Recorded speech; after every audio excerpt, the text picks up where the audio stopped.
Stocktwits. All right, it is yet another AMC earnings day right here on Pop the Chart. My name is Corey, and I am the host of Pop the Chart, and I am super stoked to have you join me. First and foremost, I have to say, I'm not a financial advisor. I can't tell you what to do with your money. You got to invest in the market at your own risk, but I will give you the most educated information that I can give you. All right, we're going to have it here in just a few minutes. We are going to have the AMC earnings call. We're going to have the earnings release. I have it right over here to the right of your screen. As soon as it goes live, we will have the Q1 2021 AMC Entertainment earnings. I'll have Adam Aaron. It'll be live with the call, the earnings call, and a whole lot more right here. Make sure you hit that like button. Make sure you hit that subscribe button. Make sure you hit up the live chat. Say hi. Introduce yourself. The call is set to go live at 4 p.m. Central, which is actually 5 p.m. Eastern time, so we have just a little bit of time to hang out and discuss all of the AMC information. I have the stock chart right now. It is live on your screen in the after hours, the green right here. The green, just under that 901 mark. That green right there, it says 1%. We're up 1% in the after hours. Make sure, by the way, you share out the link. Let everybody know. We have to get a record in here. AMC, the last time I was in here with the AMC earnings, I think we had like 180, something like that. It was like 180 was the mark. Well, BlackBerry shattered it. BlackBerry shattered it with 294 people, I believe, was the mark. 294. So AMC, you got some splaining to do. You got some work in your hands. You're going to have to beat the record today. Come on. You can do it. I believe in you. I believe that you can do it. So share the link out. Let everybody know. Say, come on in here. AMC earnings. It's coming to you live on Pop the Chart. Yeah, Matthew Levente, welcome. Wow, such a powerful start. Oh, thank you. Shoulders. Anyway, Matthew says, I like this. Oh, yeah, it's good stuff, isn't it? It's the good stuff. Hey, I'm stoked. I'm pumped. I love AMC. I've been invested in AMC. I've made money on AMC. I got to get, you know what? The only thing, I didn't even think about it. I should have made some popcorn. I could have been sitting right here, you know, going it down.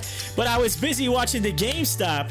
By the way, the GameStop hearing, which is still going on right now. I had to kind of pop out the hearing to come do the AMC earnings. But I'll have that remainder for you. I'll either play it tomorrow on my show, or I'll play it a little later on at the end of this AMC earnings call. So if you want to stick around for that, I can do that. You're more than welcome. I'll play it if you're that interested in the last however many hours, minutes, or whatever it is for GameStop. But again, most of the GameStop hearing was all like the same question over and over again, right? It's the same. It's like they just basically asked the same question, reiterated in a different way. So I feel like that's pretty much what it was. 4 hours of just like, come on, somebody give me something juicy in here. Alex, welcome. Should have. Yeah. Hey, we got 25 peeps in here. Come on, bring him in. As soon as AMC's earnings gets released, I'll have it right up here. And in my personal opinion, it's got to be a beat. I mean, it's got to be. Why not? How is AMC not a beat? Got to think about it. Q1. What happened in Q1? The Reddit craze. Obviously, all the restructuring of debt and everything all worked out in our favor, and stuff started to open up, and it's a lot of good stuff, right? And I did see a thing from Adam Aaron. It posted the other day. It tweeted out, I think it was yesterday.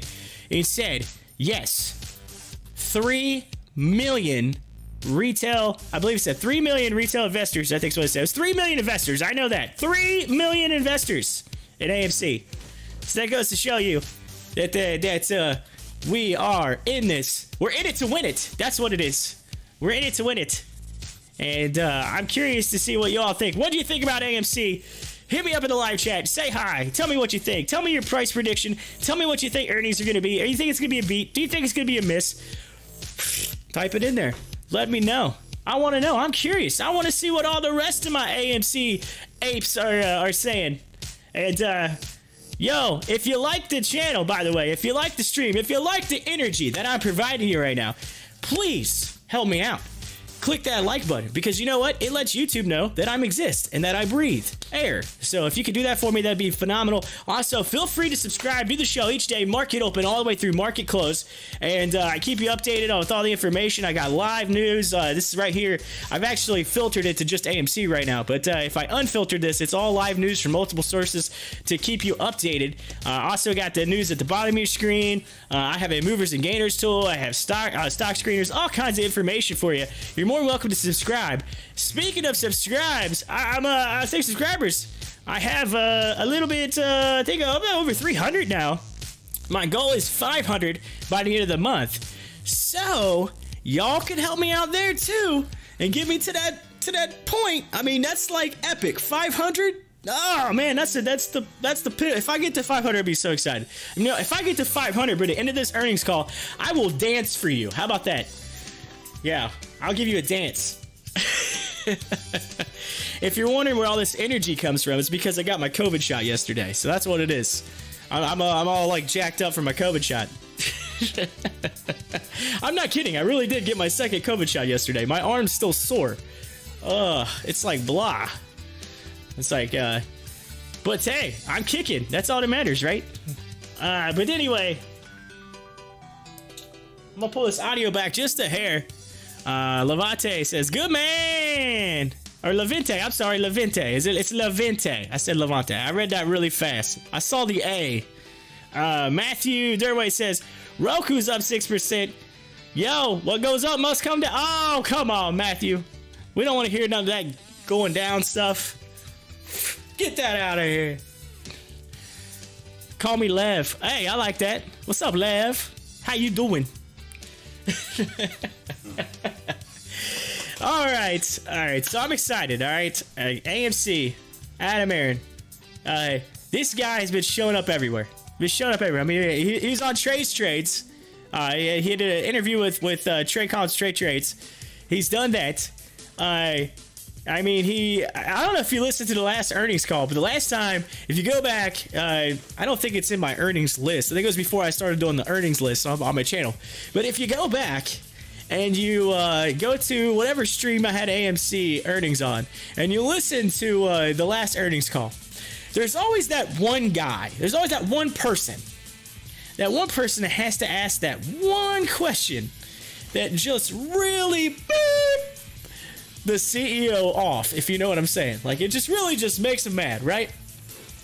And if you go back and you could listen, there's a I should have pulled it. It's gonna be hard for me to find that one little question in that long call, but there's someone who was like, yo, hey Adam, what do you think about streaming and how streaming is basically taking away the theater industry? There's always that one person's got to ask that question, and you literally hear Adam like take a deep pause for like half a second, step back, and then boom, boom, boom, boom, boom, boom, boom, boom. He throws the haymaker. And he answered that question like phenomenally. He basically said, "Yo, they said radio was gonna kill the TV star. they said that TV was gonna kill theaters. It didn't. They said VCRs were gonna kill theaters. All kinds of stuff. They said records were gonna kill theaters. They said all this stuff. It just is continuing on." He's like, "Still haven't done it yet." I was like, "Oh, he said it," and that was epic. But I'm curious to see what that question is going to be today with the earnings call today, because here's the deal. Today, AMC should have a little bit more ammo, right? They got a little more money. They, numbers should ideally look better. There's a lot of good things that should come out of this call. And so I'm thinking, I think Adam Aaron's, he's kind of feeling like Rocky running up the steps right now, if you know what I'm saying. Get to the top of those steps. I think that's where he's at. I mean, you're starting to see him pop up everywhere. His interviews on, I think he did an interview on CNBC not too long ago. All kinds of stuff. Matthew says, I remember watching The Matrix in theaters. Theaters can't die. It will ruin iconic experiences. That's true. Yes, that's true. You just reminded me of that old the quote from The Sandlot, when he says like, you know, legends never die. Legends never die. Just reminded me of that. Still waiting. So usually AMC pops off somewhere in the, you know, goes off around 4:30ish, 4:45, somewhere around. I think it usually comes across around it. So we should be seeing something come across soon. Matthew says, that's funny. You know, the great Bambino. That wimpy deer. Oh, I love that movie. Speaking of movies.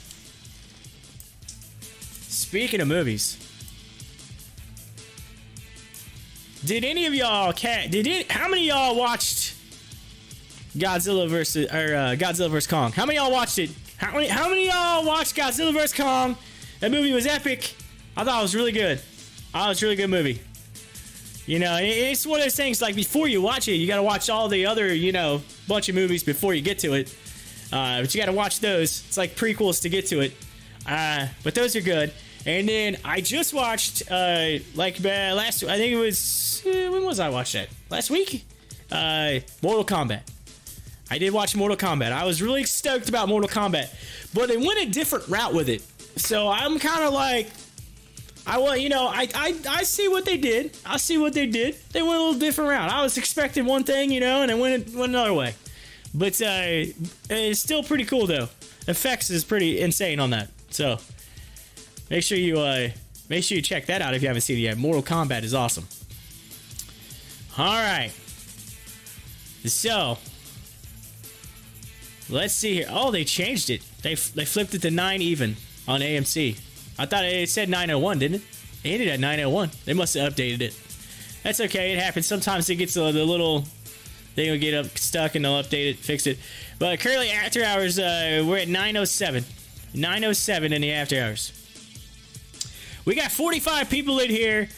And if I hope I'm not, I know I'm not seeing this correctly. I know I'm not seeing 6 likes. Come on, y'all. Click that like button. Help me out here. Smash that like button. Hit it. Oh, man, that kind of hurt. That was my COVID shot arm from yesterday. Ooh, still feel. Hey, that's the only thing bad about getting a shot, right? Like, your arm feels like somebody punched you in it. You know, I feel like I got hit with a hammer, if you know what I'm saying. Now, this one ain't as bad as the first shot. When you get the first COVID shot, that one, man, it feels like someone just, like, took a sledgehammer and went, oh, bam, right into your arm. And you can't move it for, like, 2 days. This time it's sore, but not like it was on a second shot. But let's see here. Thomas says, I picked up 1,525 shares at $9. Nice. Score.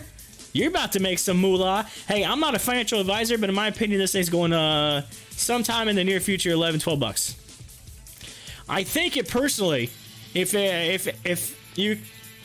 earnings goes the way it should, everything continues in the right direction, there's no reason this couldn't get back into the channel. And the channel I'm talking about is one that I charted, and I'll pull that up here in just a minute. But there's no reason it shouldn't get back to that channel and get up into that $14, $15 range. No. I mean, honestly, I think $11 is in the near term. I think in the near, I guess you say near future. I think sometime into May-ish, you should be back to that $14 mark again, in my opinion. I'm not a financial advisor. I can't tell you what to do, right? I'm just saying that's what I would like to see. And I think that's what I could see, because I think there's possibility there. Juan says, you think HOFV is going to go back to $3? Been making money on crypto while waiting for the... Juan, come on, man. Oh, come on, man. You know, if that happens, I'd be so mad, because I could have just took a little bit of a profit and took that profit and bought it at a cheaper price.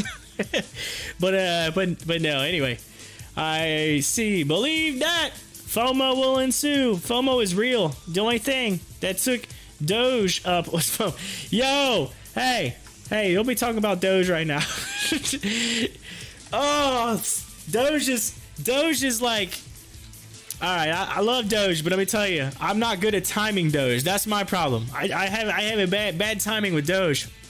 I was in at like 4 cents, 3 cents, whatever, and then it went to 7. And keep in mind, 7 was like the high point, right? Like it was going up to 7 and coming back down. I mean, it had a pretty good pattern going, And I was like, okay, I'm gonna sell to 7 and buy back in 4, take some more, and you know, just keep channeling, keep adding to it.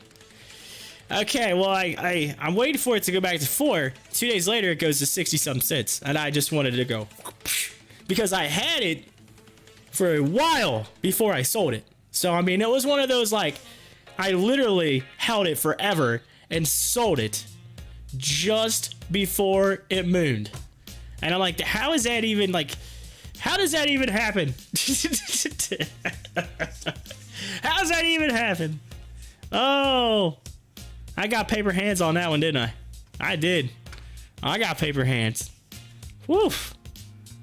I'll admit it, every now and then those diamond hands flip the paper every once in a while. I was so upset. So upset. But hey, the thing could still continue to move forward. Oh, here we go. We're getting our earnings coming across right now. Boom, boom, boom, boom, boom. They all just came in like 2 seconds. All right, here we go. Here we are. Oh, no, it's a miss. Come on, ladies and gentlemen. AMC Entertainment Holdings Q1 EPS of, let me move this over and make sure you can read it. Let's see here. 142 misses to 126. Oh, and that's negative, by the way. Negative 142. Sits down. So they're missing by 12.7%. This is a 36% increase over losses of $2.22 per share from the same period last. Oh, I was expecting that to be a lot better, in my opinion. But wow, that's I don't know. I don't know what to say to that. It is what it is, I guess. AMC Holdings Q1 gap, which GAPP or GAPMC sales of 148.30 million may not compare to the 153.61 million estimate. Then let's see here. Adjusted sales 147.4 million to 150. That's the same thing. So we were just talking about. Well, it was a miss. It's a miss. Let's take a look at the stock chart as I move these out of the way really quick.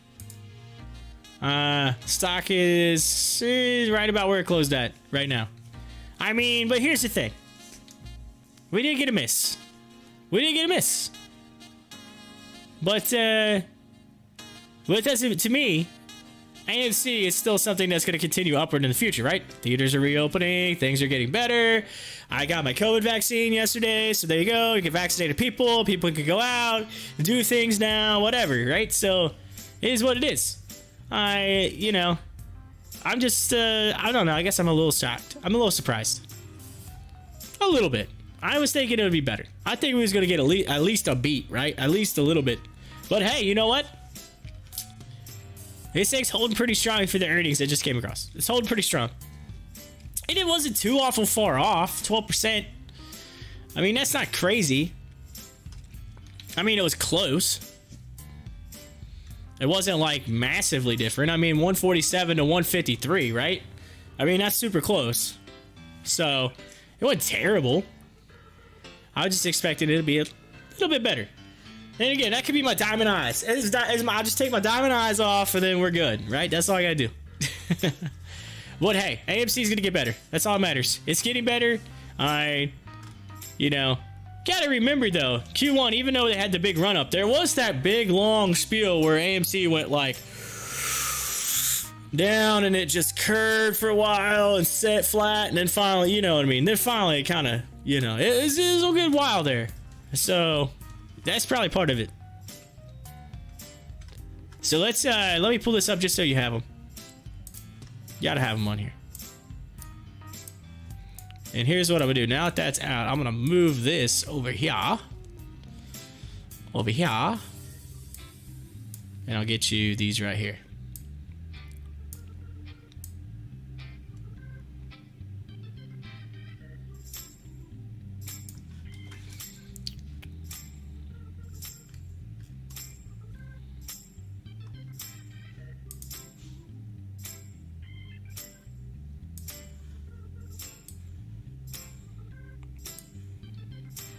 All right, so what do y'all think? Come on, I got 43 people up in here. I'm pulling the earnings across right now. What do y'all think? Honest opinions. Let me know. What you think?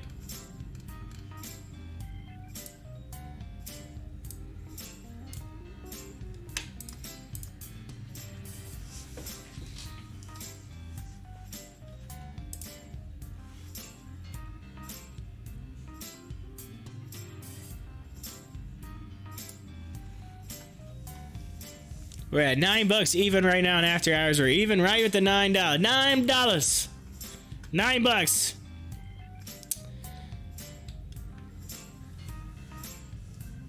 Says, keep it up, brother. Oh, thank you, Matthew. No problem. Appreciate it. Yeah, feel free. Hey, it's 4:30 though. We got about 30 minutes left until the you know, the call hits live. So, but yeah, I appreciate it. Thank you so much. Make sure before you leave, hit that like button, hit that sub button. Appreciate it. Juan says, I want to see HOFE go down. Oh yeah, you're talking about Juan. Talk about HOFE. I'm curious though, what do y'all think? The 43 peeps we got up in here, what do you think about AMC's earnings? Curious. Hit it up in the live chat right now.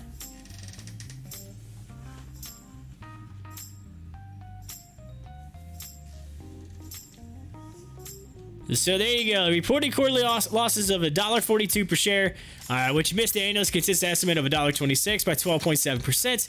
It's a 36.4% increase over losses of $2.20 or $2.22 per share from the same period last year. So there you go. It's still better than what it was. Better than what it was last year. That's what they're saying. There's an increase. 36% increase over the losses of $2.22 last year. So they're moving in the right direction. I mean, that's a big change. They're heading in the right direction. Let's see here.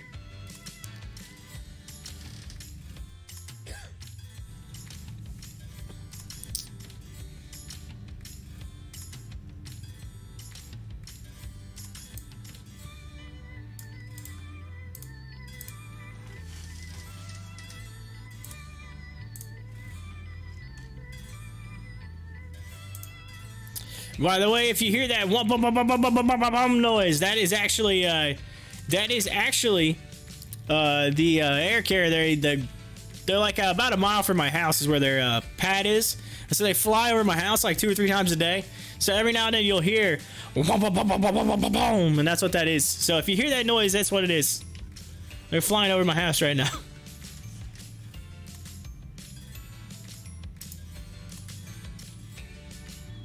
I know, if someone ever invaded my area, I would never know. I would just think it was air carrier. If someone ever just invaded, they're just started invading. Like, what is that? Was that old movie? Was that Red Dawn or whatever? Where they all invade?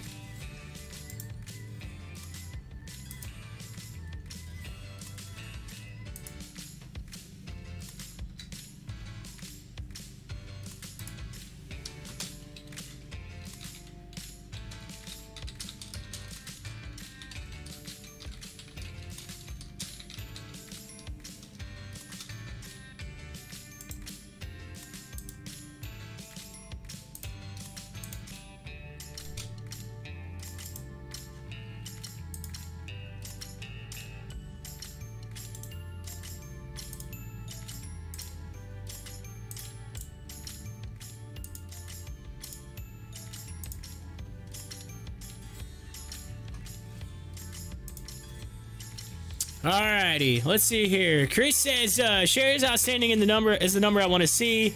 Wanted to see better, but it's fine at a good spot.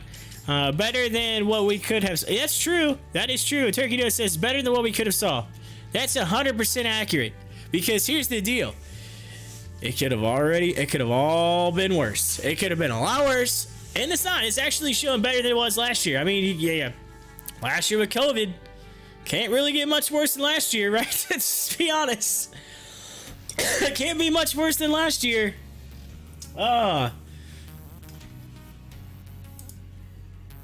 First and foremost, I want to say thank you, by the way, to each and every one of you that's hanging in here with me right now. So I got 36 peeps up in here. I got 13 likes. Thank you so much to each and every one of you for coming in here. My name is Corey. If you're new to the channel, my name is Corey. I'm host to Pop the Chart, do the show each day, market open all the way through market close. Feel free to hit that like button, hit that subscribe button, join the show. Like I said, like I said, each day, market open through market close, and then I do the earnings calls as well. So thank you so much. I appreciate it for each and every one of you. 50 viewers in here. Thank you to all of you. feel free to join. We're going to have the call here just shortly, so make sure you share it out. Let everybody know. We're going to have the live earnings call with Adam Aaron, the CEO of AMC, here very shortly. Have that ready for you. Actually, let me click here, and I'll pull that up so that you can see the timing on that. There you go. It's 4 p.m. Central, which is going to be 5 p.m. Eastern. So we will have that for you. Brie Marie Morena says, what's going on? What's going on? How you doing? How are you? Is it Brie Marie? Is that how you say it? That sounds cool. I like that. Marie Marie. I like that. Brie Marie says at 420. What? Yeah, we already have the earnings. They're right here on your screen. Right here. Right here. Already on it. I'm talking about the phone call. The phone call. The actual call with Adam Aaron, the CEO. Yeah, he's going to be on here very shortly. You'll be able to hear him. He's going to talk about everything. He's going to explain the numbers to you. Along with probably the CFO and whatever. So forth, so on. Excuse me. Man, lose my voice. I better take a drink of water. Oh, high quality H2O right there. Alrighty, so here's the dealio. Alright, y'all gotta help me set this record now. You got 51 people in here right now. The record for AMC was like 184. The overall record for my stream was BlackBerry. I did BlackBerry's earnings and I had 294, 98, something like that. It was almost 300. So if you get to 300 people in here, y'all gonna be breaking the record. That's right. As Dennis would say, the AMC rocket is ready. So y'all need to launch that rocket and get me all the way up to over 300. If you get me over to 300 in the live stream here, y'all gonna be setting a record on AMC. So it's AMC versus BlackBerry right now on my stream on who gets the most people during the earnings call. Well, Dennis says good evening, and I say good evening to Dennis. Thank you so much for joining. Appreciate it. Make sure you smash that like button. And join us, Dennis. Join the show. Join it. For our normal show, which I do each day, market open around 9. I do start about 9:25 a.m. each morning right here on our Pop the Chart live stream, and I take you all the way through the 4 p.m. market close each day, Monday through Friday. So make sure you hit that sub button, hit that alert button, and let yourself know that notification bell that you want to be notified when I go live. So I will do that. I will give you all the hookup. All you have to do is click that button. But anyway, let's get at it. We're at 9:10, so AMC is actually heading up now. I think people was looking at it first and they were kind of like, I don't know. Earnings are like, man, no. Now they're like, whatever, it's good. Whatever. It's all good. Just throw some butter on that popcorn and you're good to go. Anyway, if you need the earnings, they're right here on your screen. I got the live chart right here. So you can see it. It's moving up right now, sitting at that 910 mark, which the green number right underneath this red 9 is what you want to look at. For those of you who either have never used WEBULL or are looking at WEBULL or kind of just confused on what that 9 is. Anyway, so also if you don't have WEBULL, you can use. I have a link. I believe there's a link in the description to my WEBULL where you could get two free stacks. If that link does not work, let me know. I will fix it. But there is a link there. And it'll hook you up. 2 free stacks just for signing up. 1 for, I think, signing up and 1 for depositing $100. I think that's how it works. Jay Donnelly says, I like the stock. I love the stock. I think it's awesome. Yeah, I've been at AMC for a while. I love AMC. I'm still in it. I made money on it. I absolutely love it. AMC is awesome. AMC to the moon. Kind of like Doge. To the moon. Let's go. 51 people up in here. Say hi. Feel free to join in. Introduce yourself. Let us know what you think. Hey, hit up those price predictions. What do you think the price is going? What do you think? Oh, I got to log in here. Let me pull this over. I'm eligible to get logged in.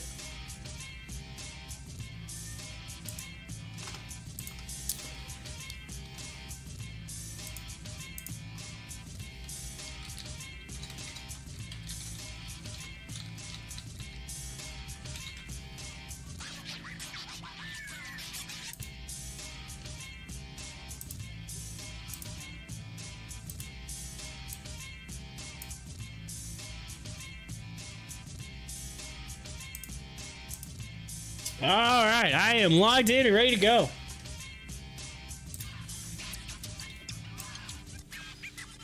I am logged in and ready to go.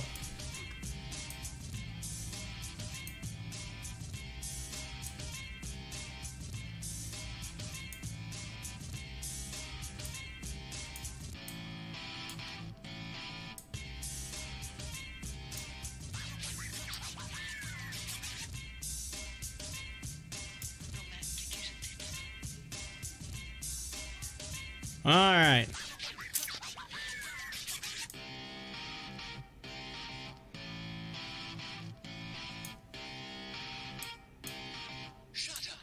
So that's what we'll do. I'll bring it right here. And if I need to hit the unmute button, I'll do it.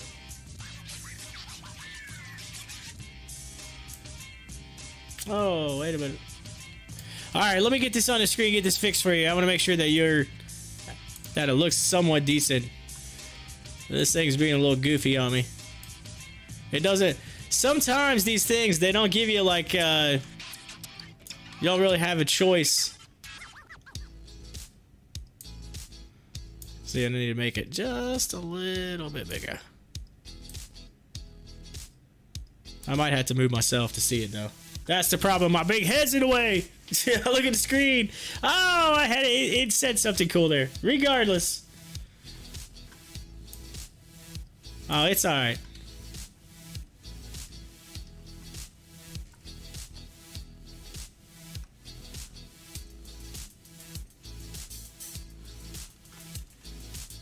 Either way, we're good to go now.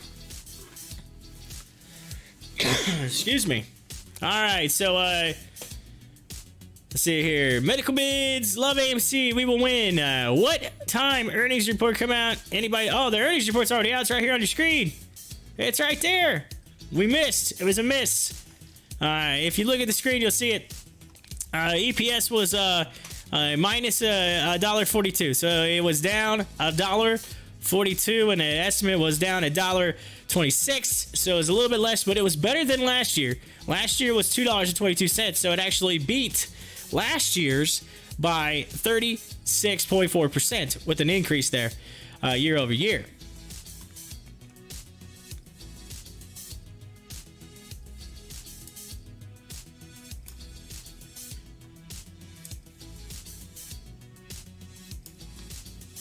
There we go. That looks better. You can see it now.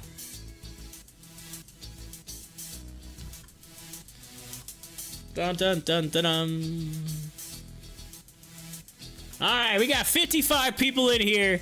And we got a little over, let's see, what is it? What's 50, almost a little over 15 minutes left. 17 minutes. There we go. 17 minutes. It's actually probably 16 something if you do the math, but whatever. Anyway, regardless, so we're hanging in there. We got a little over 50 people, 55 people, 59. Oh, we're moving up now. Share the link. Let everybody know. Record is, the AMC record is 180 something. I think it's 184, I believe. So if you can beat BlackBerry 200, we had 200, and I think 94, 98, something like that in here, and that's the record. So if you can beat that, if you get to 300, you're going to set the record. All right, AMC versus BlackBerry. BlackBerry had the record. You got to beat BlackBerry. That's it. Come on. That's another Reddit stock right there. Think you can do it? I think you can. Let's see you do it. And by the way, for each and every one of you, make sure you hit that like button. Make sure you hit that subscribe button if you haven't already to join the channel. And make sure, if you hit the like button, it helps the algorithm. It lets everybody know it exists. It'll move up in the YouTube listing a little bit more so you can see it and we'll get more. Hey, the more people that know about it, the better, right? The more investors. Just saying. Share the wealth. Thank you, Jay, by the way. I seen Jay says, is Jay subscribe to your channel? Thank you, Jay. Appreciate it. Appreciate on the sub there.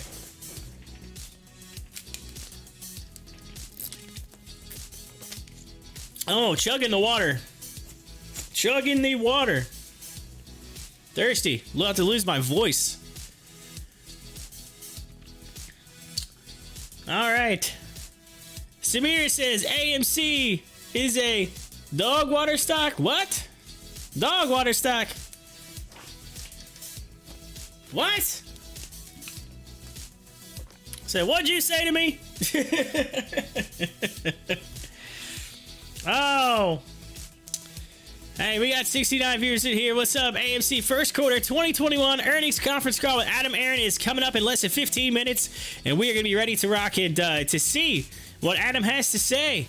Of course, Adam's, like I said, he's been all over the place. We saw him on Trades not too long ago. We seen him on, I think, CNBC not too long ago. Adam's been all over the place, letting everybody know it's talking all that AMC game up in here. So, but, by the way, I am trying. I have a goal. When I was talking about subs a minute ago, I have a goal of 500 by the end of the month. So each and every one of y'all can help me get there. I appreciate each and every one of you that have subbed there, that have liked the channel. Y'all mean a lot to me. I'm going to go ahead and get some shout outs. I mean, just to some of the peeps that's been. I got to give a shout out to Juan up in here. Juan. High five, yo, all my peeps that normally come into the show. We got. I'm gonna go through that. We have Lev was in here. Lev's been in here, I think. Cyrus is in here. You're like, whoa, this woke me up. And then we had Matthew. Matthew's in here. We got Judy Davis. What up? Hey, each and every one of you. Trying to get every one of you. Bree Marie is in here. Yeah, we got all kinds of peeps in here. Thank you to each and every one of you. Gotta get some shout outs in there. Juan says, yo, I'm giving you a thumbs up. Thank you, Juan. I tell you what, Juan in the live chat right now is one hell of a guy. Yeah, Juan knows what I'm talking about. Hey, that's kind of a inside joke. If you watch the channel, you'll know what I'm talking about. But for those who watch the channel, we always give Juan a hard time. We always use Juan instead of the number one, and in just about everything we say. So if you hear me say the number one, it's usually I'm gonna change it to Juan, just because Juan's one of our regs. He loves it. He loves it, by the way. But we've got 71, actually 74 people in here now. Thank you to each and every one of you for coming in as we are getting so close to these AMC. The earnings call with Adam Aaron. For those of you that missed it, I'll go ahead and recap. AMC Entertainment Holdings reported quarterly losses of $1.42 per share, which missed the analyst consensus estimate of $1.26 per share by 12.7%. This was a 36.4% or 0.04% increase of losses of $2.22 per share for the same period last year. So we did better than last year. However, we didn't do as good as they expected. So there's it's like, well, you did better than last year, but not as good as we wanted you to do. So, there's that. So, although I will say, despite having all the craziness with the Reddit and the meme stock stuff that happened back in January, there still was that big lull that happened after. That big, where the stock just kind of went down. It just kind of, with that big cup and coming back, it's that long cup that we had in the stock chart. So, by the way, if you hear some noise in the background, all right, outside of the helicopters that's flying over, my 1.5-year-old daughter, I think, just got home with my wife, and I think they're running through the house now. So you might hear them at the home studio here. You may hear my young one. Yeah, she may knock on the door, so you may hear that. But anyway, 74 people. We got 18 likes. Please, if you have the ability to, please click the like button. That does help out. Let some people know. Share the link out. That's another thing. Make sure you share the link out, because we got a little over 10 minutes left until Adam goes live. Adam Aaron. Excuse me.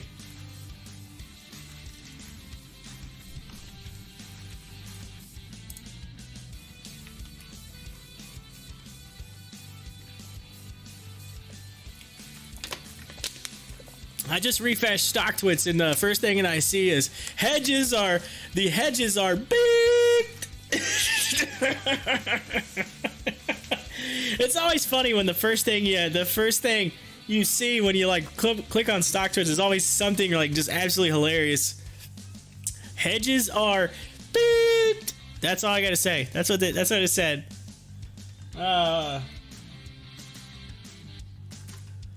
So people are talking about the elevator music that's playing. You can't hear it because I got it paused, muted. But with the elevator music that plays in the background. Speaking of which, YouTube got me on that one time. It's playing the elevator music, and YouTube flagged me for copyright. It said that I broke copyright by playing the elevator music. I'm like, I can't control that. That's on hold. But one said that one day was pretty funny. Or pretty fun. Everyone in the chat was in here making all kinds of one jokes. Corey, did you see the HOFE finally has its first NFT set? Yes, I saw that. I'm pumped. Pumped. Alright, yes, for those of you that are AMC investors, by the way, I'm a big HOFV guy. If you haven't heard of it, check it out. It's the Hall of Fame Entertainment Resort. You have to check that out. Hall of Fame Resort Entertainment. Yeah, check that out. HOFV. Alright? I am not pumping anything. I'm just saying check it out, right? If you like football, you like the NFL, I got my Buckeye shirt on right now because the Hall of Fame Resort is actually in Canton, Ohio. It has to do with the NFL and all that, and so it's they're today is big news for them. As I keep waiting for it to come across, I haven't seen it yet, but they were supposed to introduce the bill for Ohio for sports betting, and so that's a big thing with the HOFV Resort. To help with Ohio to open up sports betting because they could utilize that at the resort. So, but anyway, check that out. It's pretty cool. It's interesting. I've been following it for a while. I'm big into it right now. I love me some HOFV. But anyway, let's see here. 80 people. Welcome so much. We're rocking and rolling. We're about 100 people away from where I was with the AMC call last time. So y'all are super close. You're 100 away, all right? You're almost there. But the record, again, the record is 298, I believe. 298. Y'all are still a little ways away. Share the link out. Let some people know. Say, come on in. I got the call for you. And what I'll do, so just to give you a little heads up, as soon as it gets right about almost a minute till the 5 p.m. Eastern time, I'll come over here. I'll unmute the elevator music. Excuse me, and then I will turn down my music playing in the background right now. I'll have it all turned down, and then as soon as they go live, I'll mute it. You'll be able to listen, and you'll also be able to view the stock chart. And I'm going to try to move these things to where you can see this a little bit better. But anyway. Lethal Hub says, bro, what's up? Jay says, AMC earnings blow hedge funds out of the water 3 times as high as expected. 3 times. Oh, well, that's not what these would say. But anyway, hey, it's still, hey, you know what? Blowing them hedge funds out of the water. I'm all right about that. Drop in some dynamite in there. Get them out of there. Nobody want no hedgies. They're trying to take our attendees, right? Don't let that happen. We can't let that happen. All right. Good deal. We're less than 7 minutes. Less than 7 minutes.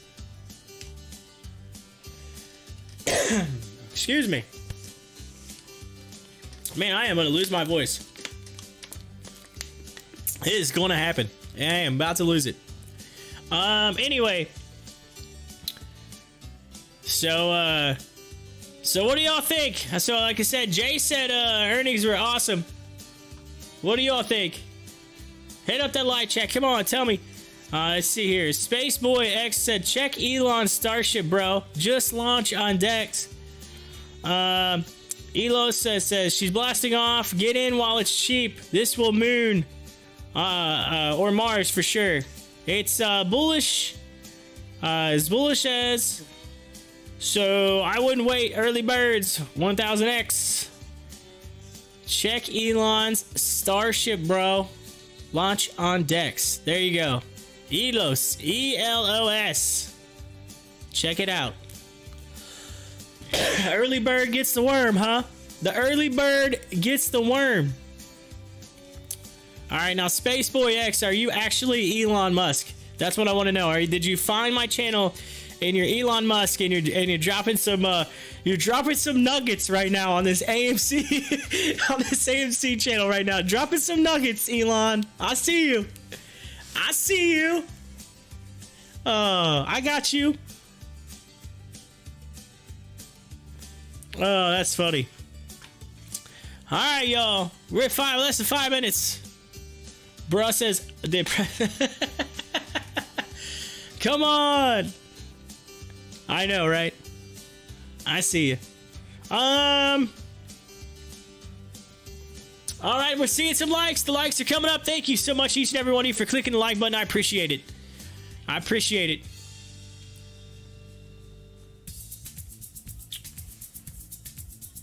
All right.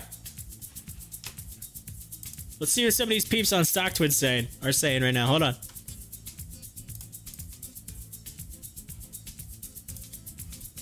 I love Stocktwits. I swear I'm addicted to it. It's like an addiction. Like you said, you can't get away from it. There's too much funny stuff people post on there.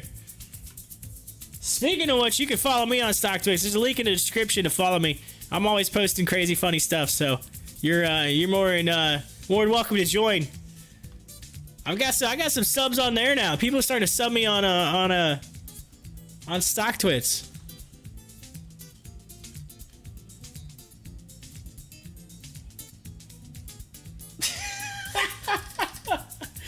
Oh, someone posted the meme of Spider-Man with like the face ripped off, or like the the suit all ripped right here. It says, "My underwear watching me put another $150 into AMC, stretching the underwear." Oh, that's funny. That's funny. Come on, man. That's funny. All the random stuff people post. Anyway, here we go. Let's see. Less than 3 minutes. Again, my name is Corey. I am the host of Pop the Chart. I want to thank each and every one of you for coming in and joining the show today. I appreciate it. Feel free to hit the like button. It does help the algorithm. Also, like I said, I do the show each day, market open all the way through market close. So make sure you come in and join the show each day. Come hang out with all my peeps. I have a bunch of regulars that come in each day. We all hang out. It's kind of like the cheers of the stock market, right? We all kind of hang out, and then I bring you a lot of the news and information that I can, that I have available, which I have a lot of stuff available for you. I got the live news feed, which you can't really see because it's kind of blocked out, but it right here, if you look, you'll see on the screen next to my face, there's a little AMC thing there. That's my news feed in the background, and that's updated in real time for multiple sources, and it gets hooked up all kinds of information so that you can know what's happening like as quick as possible, so that it keeps you updated, so that you can make a timely decision on maybe your investments. So I do have that for you. Also, the news at the bottom of your screen as well, updated. We have live chat. I have my movers, gainers tools, all kinds of information that I provide to you. So make sure you join the channel and hang out for that. Monday through Friday, market open about 9:25 a.m. Eastern, all the way through 4 p.m. Eastern Standard Time. And we are less than 2 minutes here. When it gets about a minute till, I will go ahead and turn on that music and get it ready to rock and pull down. Let's see here. Someone asked, are those really the earnings report? Yes, that is the earnings. That is the earnings that came across. That's the AMC earnings I'm giving to you right now. That's coming straight from the source. Straight from the source. 1 minute. Okay, 1 second. All right, we're gonna bring up and turn on this. Unmute this music here. Yeah, that's right. Get ready for the AMC Entertainment first quarter 2021 earnings conference call right here, ladies and gentlemen, on Pop the Chart. Yeah, get it. We got Philip Miles saying that I want these beeping tendies. We got Jordy Bell says, anyone got the link to the live stream? Yeah, it's right here. You're looking at it. Come on, man. Anyway, are those really the earnings? Yes, they are. We got 112 people up in here. We got 28 likes, 114. Come on. Make sure you click that like button. Make sure you do it. You know you like it. Go, man, says gay. Oh, come on, people.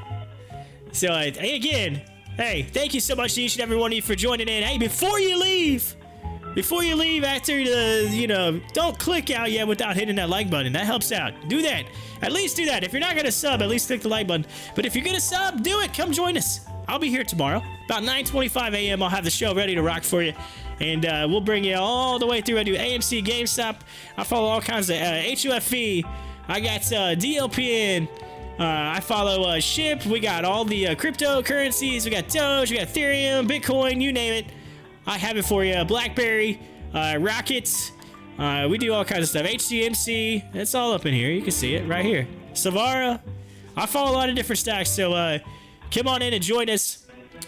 And again, I'm trying to get to my record. It's 5 p.m. now, so we should be coming live here any moment. But I'm trying to get my record 500 subs by the end of the month. So help me out here. Thank you to each and every one of you. Thank you, Jay. Thank you, LB. Thank you, Go Man. Hey, Philip. Let's see here. Leo Tiger, Juan, every one of y'all. Stick around after the earnings.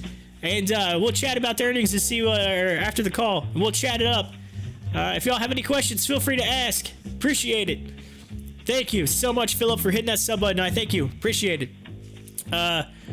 Julius Jones bought more AMC to the moon. Get it. All right. Philip says you're great. Thank you. Thank you. You are great. You are great. 122 people in here. 298 is the record with BlackBerry. If you can beat it, y'all can beat it. Come on. BlackBerry's got the record. You're on your way. Let's get there. Share out the link. Let everybody know. Adam Aaron is going to be coming to you live here in just a moment. Right here on the Pop the Chart live stream. Oh, Julius Jones said, hit that like button. Smash that like button. Thank you, Julius. Thank you for saying that. Alan says, thoughts on the short squeeze. Thoughts on it? I'll tell you my thoughts on it. I want it to happen. That's my thought on it. Let's see here. LB says, subbed and getting more shares tomorrow. Oh, thank you. Yes, and yes, get some more of those shares. Omega Kid says something about, what? I don't know. Here we go. I think we're live. Wait for it. Greetings and welcome to the AMC Entertainment First Quarter 2021 Earnings Conference Call. During the presentation, all participants will be in a listen-only mode. Afterwards, we'll conduct a question-and-answer session. At that time, if you have a question, please press the 1 followed by the 4 on your telephone. Should you require operator assistance at any time, please press *0. As a reminder, this call is being recorded today, Thursday, May 6, 2021. I'd now like to turn the call over to John Merriweather, Vice President, Investor Relations. Thank you. Good afternoon. I'd like to welcome everyone to AMC's First Quarter 2021 Earnings Webcast. With me this afternoon is Adam Aaron, our President and Chief Executive Officer, and Sean Goodman, our Chief Financial Officer. Before I turn the webcast over to Adam, let me remind everyone that some of the comments made by management today during this webcast may contain forward-looking statements that are based on management's current expectations. Numerous risks, uncertainties, and other factors may cause actual results to differ materially from those that might be expressed today. Many of these risks and uncertainties are discussed in our most recent public filings, including our most recently filed 10-Q. Several of the factors that will determine the company's future results are beyond the ability of the company to control or predict. In light of the uncertainties inherent in any forward-looking statements, listeners are cautioned to not place undue reliance on these statements. The company undertakes no obligation to revise or update any forward-looking statements, whether as a result of new information or future events. On this webcast, we may reference measures such as adjusted EBITDA, free cash flow, adjusted free cash flow, and constant currency, among others, which are non-GAAP financial measures. For a full reconciliation of our non-GAAP measures to GAAP results, please see our earnings release posted in the Investor Relations section of our website earlier today. After our prepared remarks, there will be a question-and-answer session. This afternoon's webcast is being recorded, and a replay will be available in the Investor Relations section of our website at amctheaters.com later today. With that, I'll turn the call over to Adam. Thank you, John, and good afternoon, everyone. Thank you for joining us today. For the last year, I've started all our AMC earnings webcasts and all our internal employee meetings by expressing my sincere wishes that you and your families, along with your colleagues and friends, all have been and are now still in good health in these challenging COVID times. Today is no different. I so do hope that you all are well. But with 250 million vaccination doses already in arm in the United States and more than 1.2 billion doses of the vaccine having been administered globally, and given that millions of more vaccine injections are taking place every single day, both at home and abroad, this just may be the last time, or close to the last time, that we feel the need to do a preamble on these calls about your health. Isn't that a glorious thing to contemplate? I watch those vaccination statistics closely all the time because, let's say what it is, vaccination is our way out of all of this. Count me among the many who continue to marvel, and by the way, that's little m marvel, as in being amazed, not capital M Marvel, through which Disney is going to be releasing some extraordinary movies theatrically this year. Anyway, I truly marvel that every one of us talking or listening today on this webcast are now in our 14th or 15th month of living through this real-life horror show repeat of the Spanish flu epidemic of 1918 and 1919.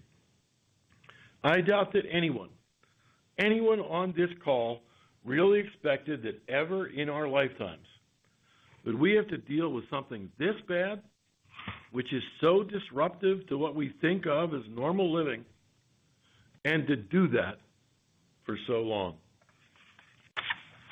Before I leave the vaccination issue, though, which is so critical to AMC's recovery for obvious reasons, I said a few months back that Albert Bourla, the CEO of Pfizer, might just be the most important human in directing the comeback and the immediate future of the entire cinema industry.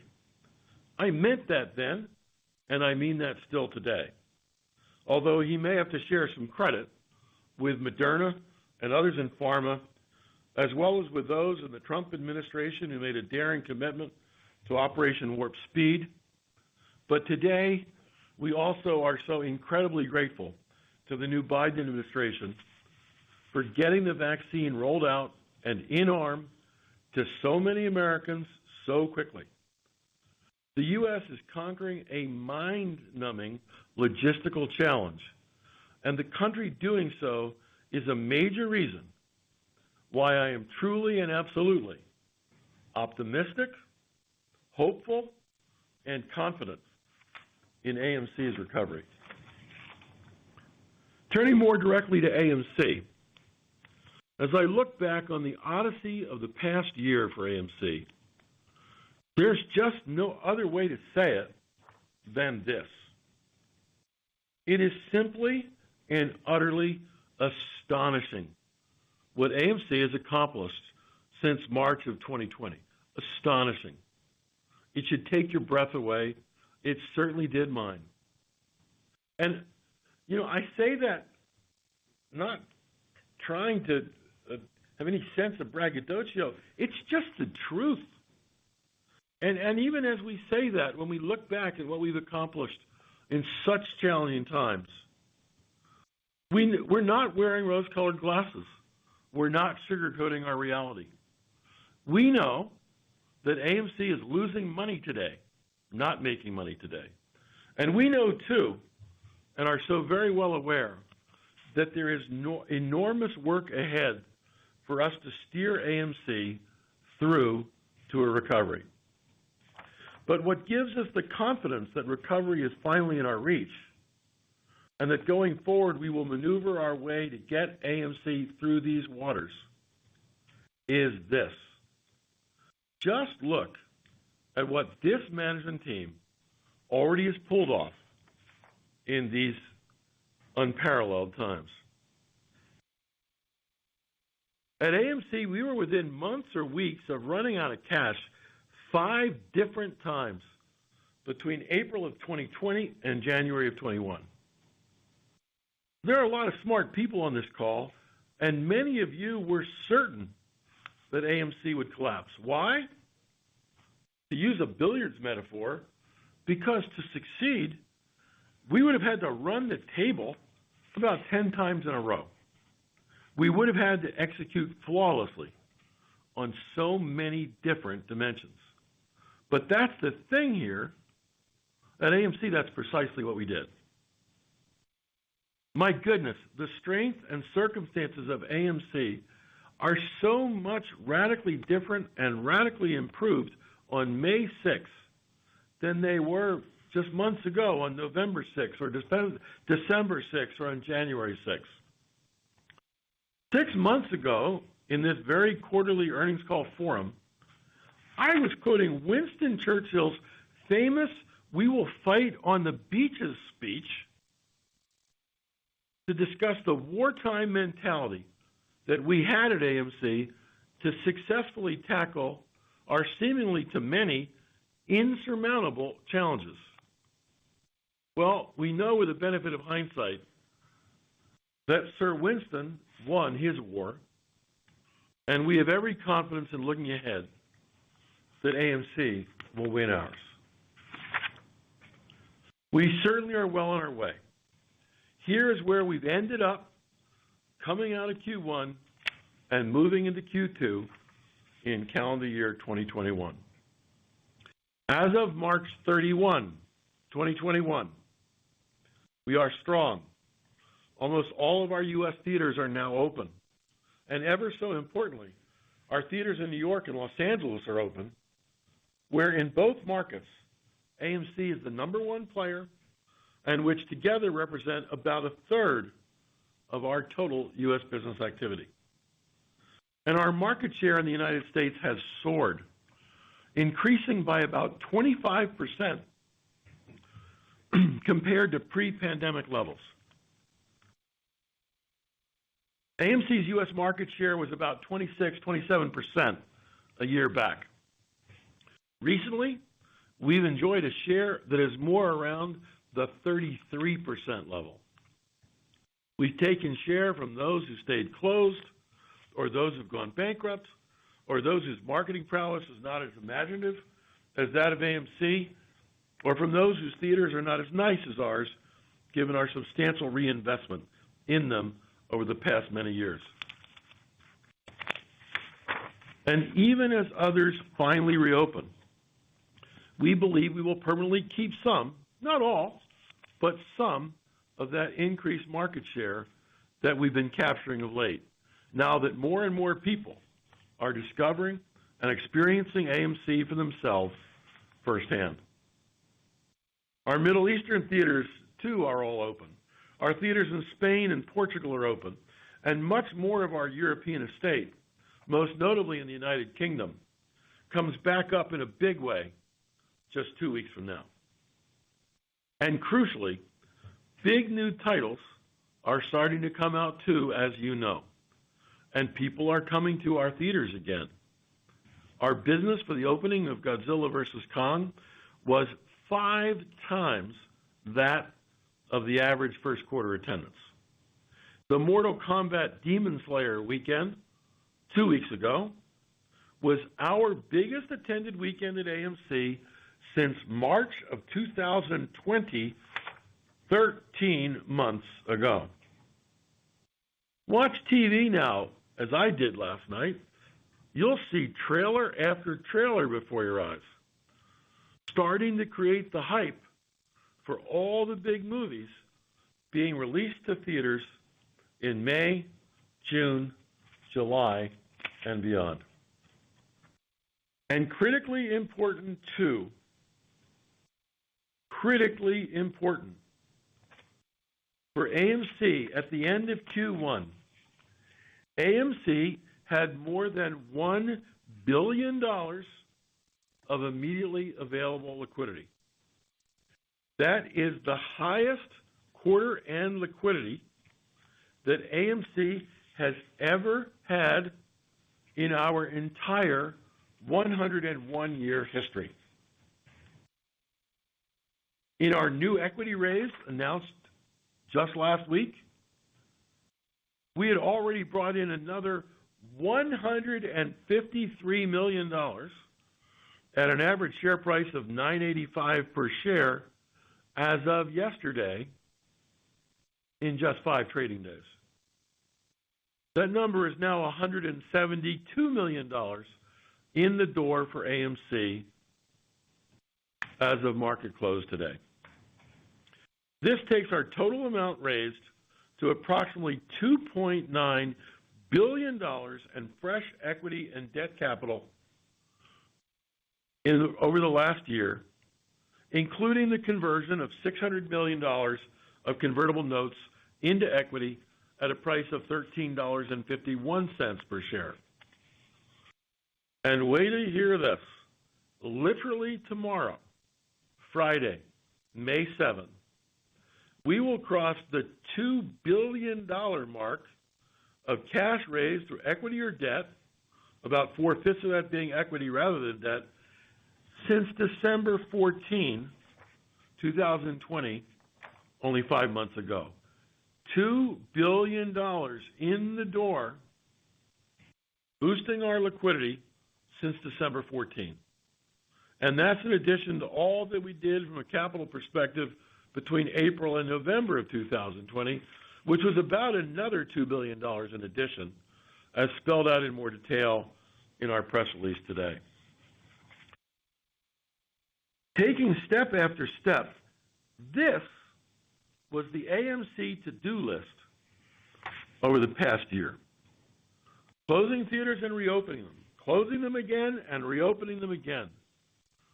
Gut-wrenchingly having to furlough our entire U.S. workforce, and then bringing our workforce back and dealing with all the extremely important and sensitive issues associated with all that.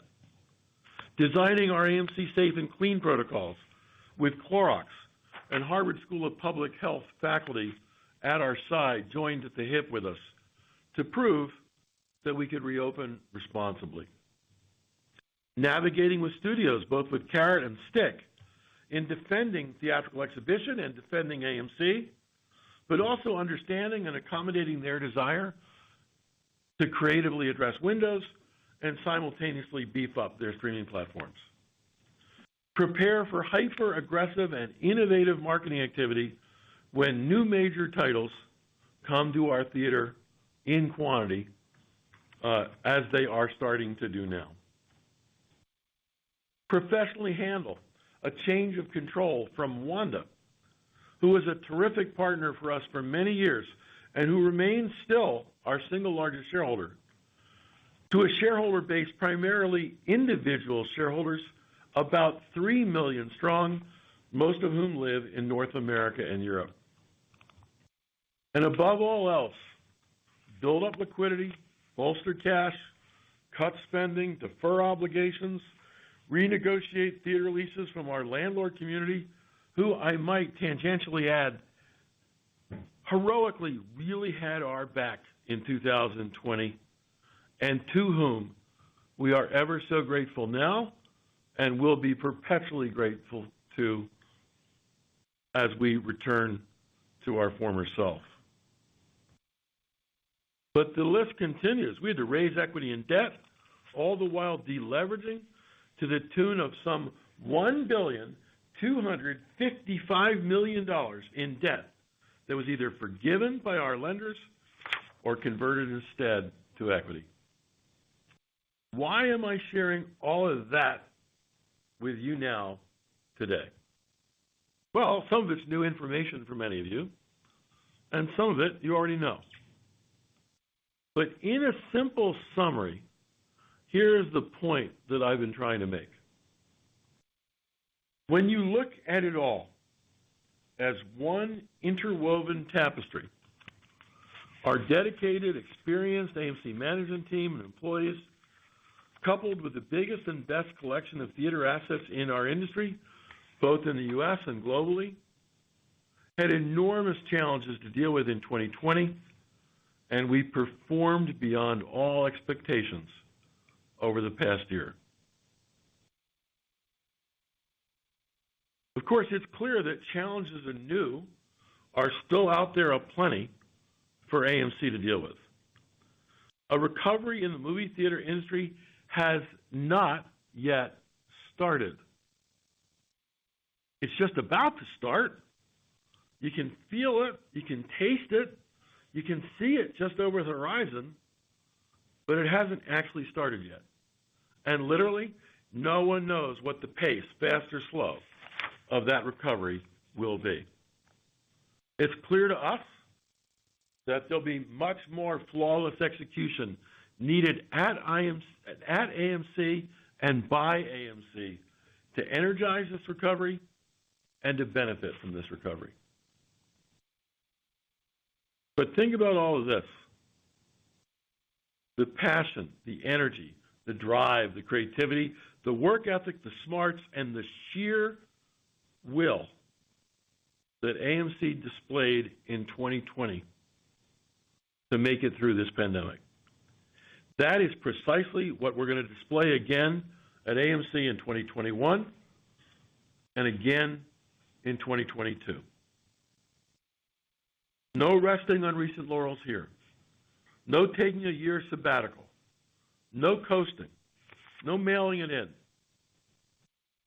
We all know this is a what have you done for me lately world.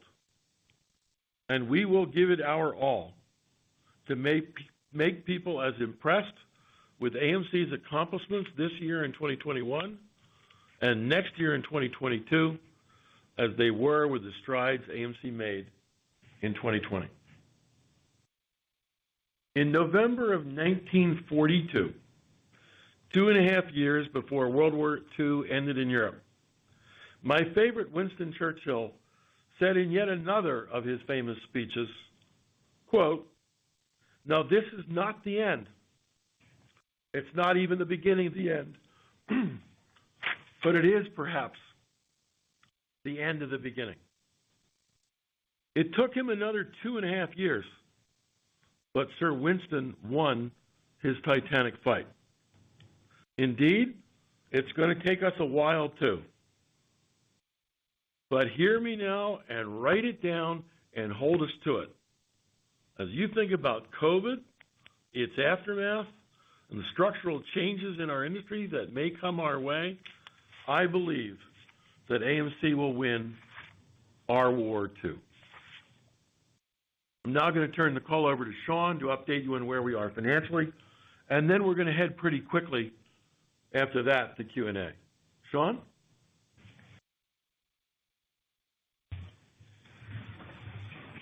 Thanks, Adam, and thank you to everyone for joining us this afternoon. And I also do hope that you and your families have been keeping safe and well during this time. The COVID-19 crisis has continued to severely impact our business during the first quarter. We ended the quarter with nearly 99% of our U.S. circuit open, but we also contended with a combination of significant capacity limitations, reduced operating hours of our own accord to decrease costs, the sizable number of our theaters that were closed for much of the quarter, the continued closure of the vast majority of our international theaters, and all of this combined with a limited number of new title releases. So not surprisingly, this all significantly impacted our attendance levels for the quarter. The very low attendance levels ultimately make this quarter's financial results of somewhat limited relevance. The data is, of course, for all to see in our press release, so I'm really not going to dig into it in much detail on this call. I'll focus my comments with you this afternoon instead on our prospects looking ahead. But before I do so, though, I do want to mention two first quarter statistics that are particularly encouraging. Compared to the first quarter of 2019, before the onset of COVID, our domestic average ticket prices were up more than 11%, and our domestic food and beverage revenue per patron in our very high margin food and beverage business was up more than 45%. Clearly, guests returning to our theaters are eager to participate in the full theatrical experience, including enjoyment of our innovative and tasty concession offerings. The key performance indicators that drove these two improved metrics for the quarter benefited from a higher proportion of evening and weekend shows, strategic ticket and food and beverage pricing adjustments, the success of our very popular private theater rental program, and increased usage of our mobile AMC app for both ticket and food and beverage purchases. We used the time period of this pandemic to roll out mobile food and beverage ordering on our smartphone app at basically all of our US AMC and AMC Classic theaters. Our industry-leading smartphone app now makes it ever so easy to conveniently order food and beverage items at the same time as purchasing tickets, with the food and beverage items fully prepared and waiting for our guests either to collect when they arrive at our theaters or delivered to their seats. Similarly, during the height of the pandemic, we dramatically upgraded our mobile IT platforms for our UK guests, the UK being our second largest country territory. Now, moving on from the quarter's results, let's talk more broadly about AMC's overall liquidity, financial position, and prospects ahead. In our press release issued earlier today, we provided a comprehensive list of the decisive actions that we took over the last 13 months to improve our liquidity position for success in 2021 and beyond. These actions included raising $2.95 billion of capital, which includes the conversion of $600 million of convertible debt to equity. That's a price of $13.51 per share.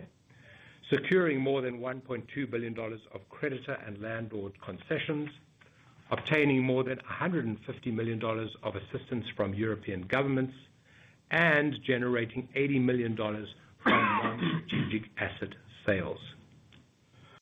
So as of March 31st, we had $813 million of cash, $29 million of restricted cash, and approximately $212 million available under our revolving credit facility, given that we paid down our revolver balance during the first quarter. This gives us total liquidity on March 31st, 2021 of $1.025 billion. As Adam said earlier, this is the highest amount of quarter-end liquidity that AMC has ever had in our 101-year history. The monthly cash burn in Q1 came out at approximately $120 million per month. Note that this is after normalizing for the impact of capital in the quarter. Of course, it goes without saying that with all the debt and equity capital that we raised during the quarter, our cash position greatly increased during the quarter, not decreased. As previously announced, last week we launched an at-the-market or ATM program to issue up to 43 million shares to further enhance the financial strength and strategic flexibility of AMC during what continue to be challenging times. As of the close of the market today, in just 6 trading days, we'd sold approximately 17.5 million shares for gross proceeds of approximately $172 million at an average price of $9.77 per share. Needless to say, from a liquidity perspective, it has been a good week for AMC. At the end of the first quarter, we had deferred rent obligations of approximately $470 million. This is up from $450 million at the end of Q4 2020. Repayment terms continue to be an average of 27 months, and although a number of agreements have repayment periods that extend through the remaining lease term, which in some cases is well in excess of 10 years. A reminder that the rent expense shown on the face of the income statement represents our rent obligation for the quarter as opposed to cash rent paid. For the first quarter, actual cash rent paid was approximately $40 million less than what is shown on the face of the income statement. While future rent payments will continue to depend on ongoing discussions with our landlords, we anticipate that our quarterly cash rent payments during the remainder of 2021 will be meaningfully higher than Q1's levels, and also that the cash rent in the second half of 2021 will be higher than the income statement rent, both because attendance levels are expected to increase and we will also be repaying some rent deferred from prior periods. Shifting to capital expenditures, as previously stated, we have continued to limit capital expenditures to minimum maintenance levels, really eliminating all but essential and previously committed CapEx. During the first quarter, our CapEx spend was only $8.2 million net of landlord contributions. This is $67.4 million lower than the same quarter a year ago. As a reminder, net CapEx for the whole of 2021 is expected to be approximately $100 million. And going forward, our CapEx will ratchet up or down based on the speed of our recovery, and we expect 2022 CapEx to be between $100 and $150 million. These numbers are orders of magnitude lower than the AMC CapEx programs of 2, 3, and 4 years ago. Overall, we're in a solid financial position to continue to withstand COVID-related disruptions to our business and to capitalize on the expected return to more normal attendance levels later in the year. At the same time, we believe that it is important to continue to take strategic actions to further strengthen our balance sheet and enhance our liquidity profile so as to optimally position ourselves for long-term sustainable success in the post-COVID world. With that, I'll now pass the call back over to Adam. Thank you, Sean. Two very quick points, but important points, before we open it up to your questions.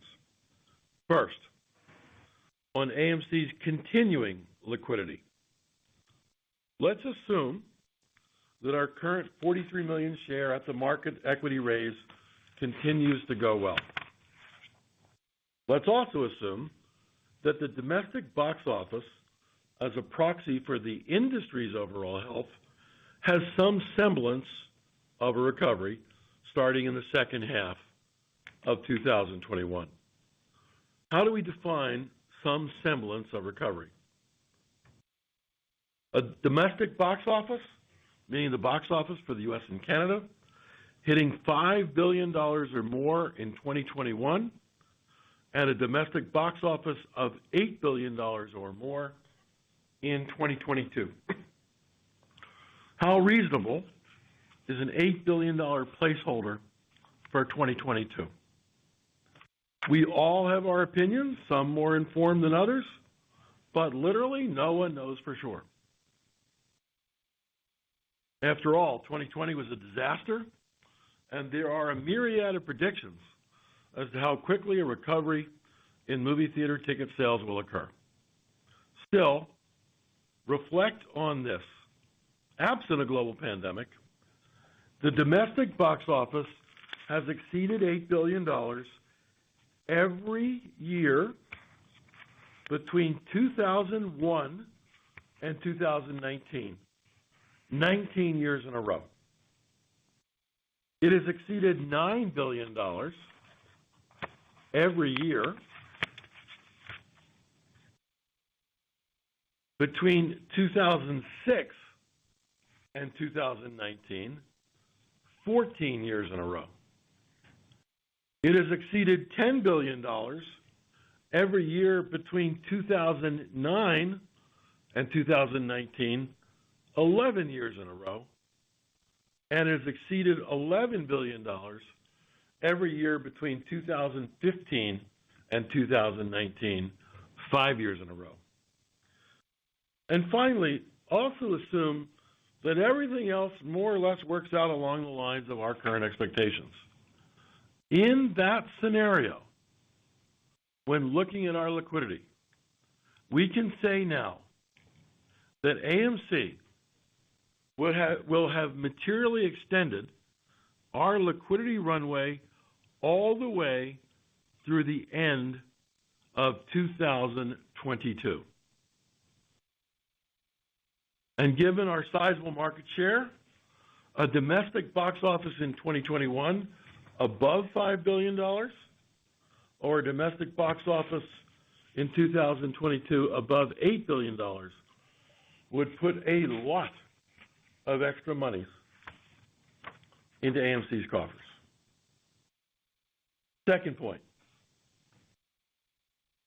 AMC now has an army of passionate, interested individual shareholders, some 3 million strong, The exact number was 3.2 million shareholders on March 11th, the last time we got an investor count. They owned more than 4/5 of our then 450 million outstanding shares as of that March 11th date. Since then, a lot of AMC shares have changed hands. So we actually delayed our annual meeting of shareholders to July 29 with a new record date of June 2. And we'll get an updated count of shares outstanding as of that date, June 2. We'll also get the number of shareholders and their contact information in early June. We did all this in part so that we could give our current investors the opportunity to make their important voices heard. But we already know this well before June 2. These individual investors likely hold a majority of our shares. They own AMC. We work for them. I work for them. So by definition, their interests and passions are important to AMC. Their interests and passions are important to me. Many of you remember the extraordinary and heartwarming 1988 movie, Gorillas in the Mist, nominated for 5 Oscars. Starring Sigourney Weaver, Gorillas in the Mist showcased the extraordinary life story of American primatologist Dian Fossey, who dedicated her life to saving the endangered gorilla species, especially where they commonly reside in Central Africa, mostly in Rwanda, and the Democratic Republic of Congo. With all that support over decades, the gorilla population quintupled, more than quintupled actually, but even so, there are still fewer than 1,100 gorillas alive today in this part of Africa. Saving these beautiful creatures is a noble goal. Many of our investors, too, have embraced Dian Fossey's cause and have raised substantial monies for it. Each year, AMC raises third-party money from our suppliers and others, such that our off-balance sheet charitable foundation, AMC Cares, can provide financial support to worthy causes. I am pleased to announce today that AMC Cares will make a $50,000 cash donation to the Dian Fossey Gorilla Fund, and that I also am pleased to announce today that out of my pocket personally, I will match that AMC Cares donation dollar for dollar, bring the total contribution from AMC Cares and from me up to $100,000. AMC is going to become one of only 7 platinum sponsors of the Dian Fossey Gorilla Fund, the highest tier of their sponsorships. And I will join its Digit Society, its highest tier of personal donors. The Digit Society, by the way, heralds Digit. Digit was Dian Fossey's favorite gorilla when she was alive. Above and beyond those cash donations, we already have started discussing with the Fossey Fund other ways that AMC can be of help. Within the boundaries, of course, of the law, integrity, and ethics, as well as the exercise of wise judgment on behalf of all stakeholding constituencies, in the free market capitalist system, the shareholder is king. As I said before, the interests of our shareholders become our interests. The passions of our shareholders become our passions too. With that, operator, we're ready to go to Q&A. Certainly, and thank you very much. If you would like to register a question, please press the 1 followed by the 4 on your telephone. You will hear a 3-tone prompt to acknowledge that request.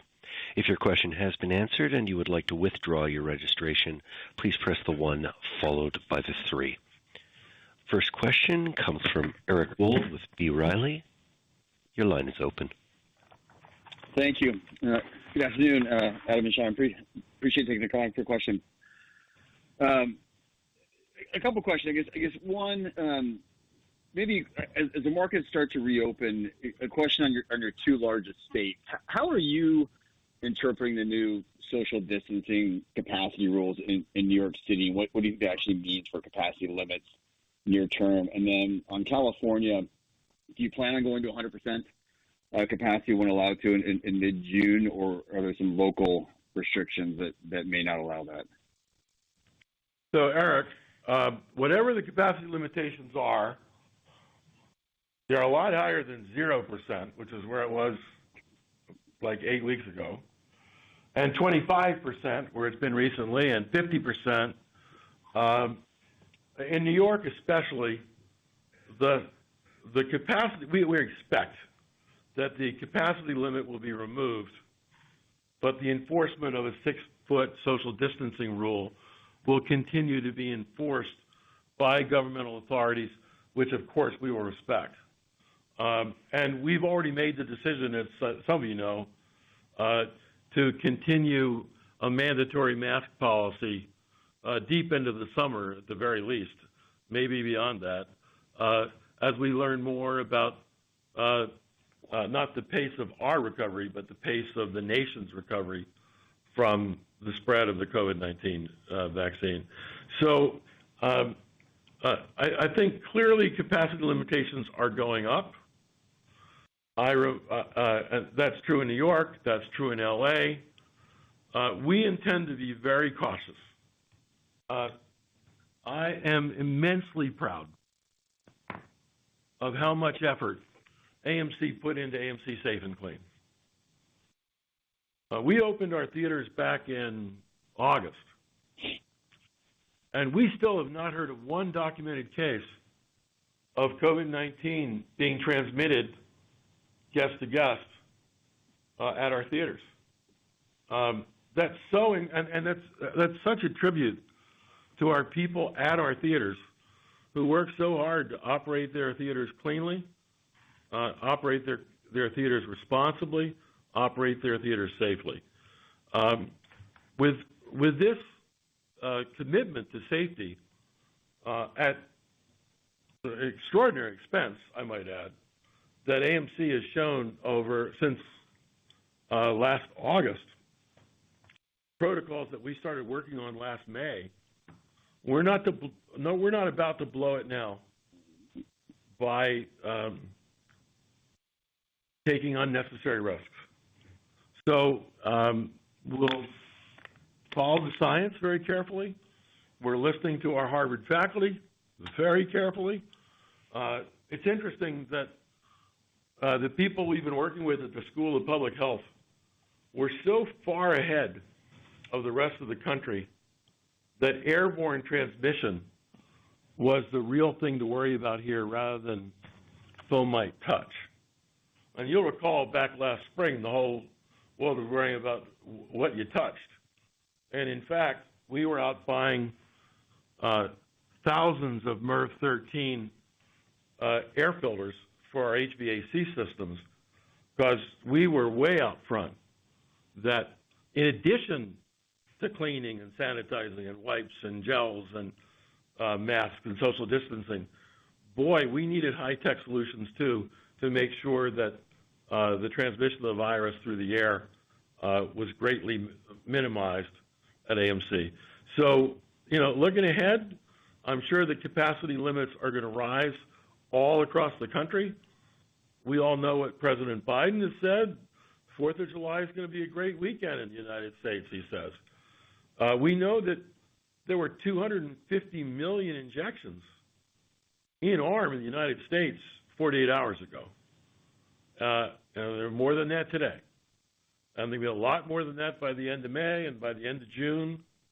And all this bodes well for taking capacity levels up. But we're only going to do it safely. We think our associates deserve it, and our customers deserve it. The other thing to remember, in our case,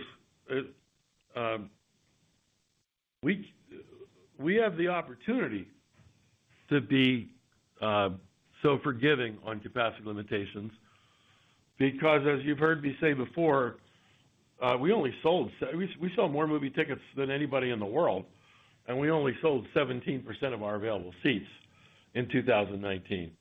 We have so many showtimes where these capacity limitations don't cost us a thing.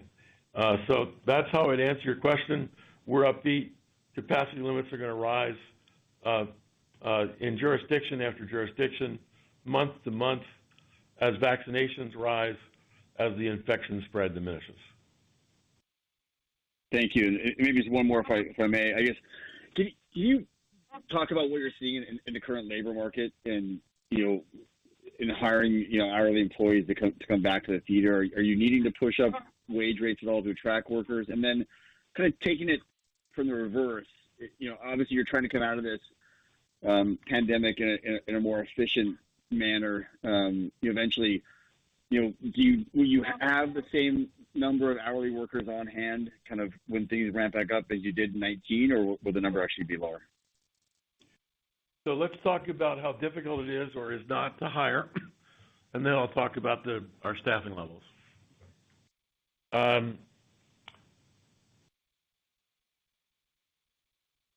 In the next several weeks,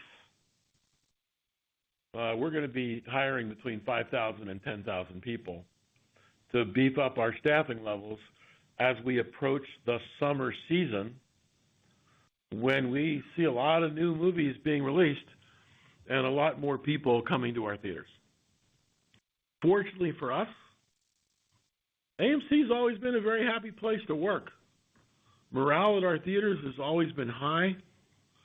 Our theater general managers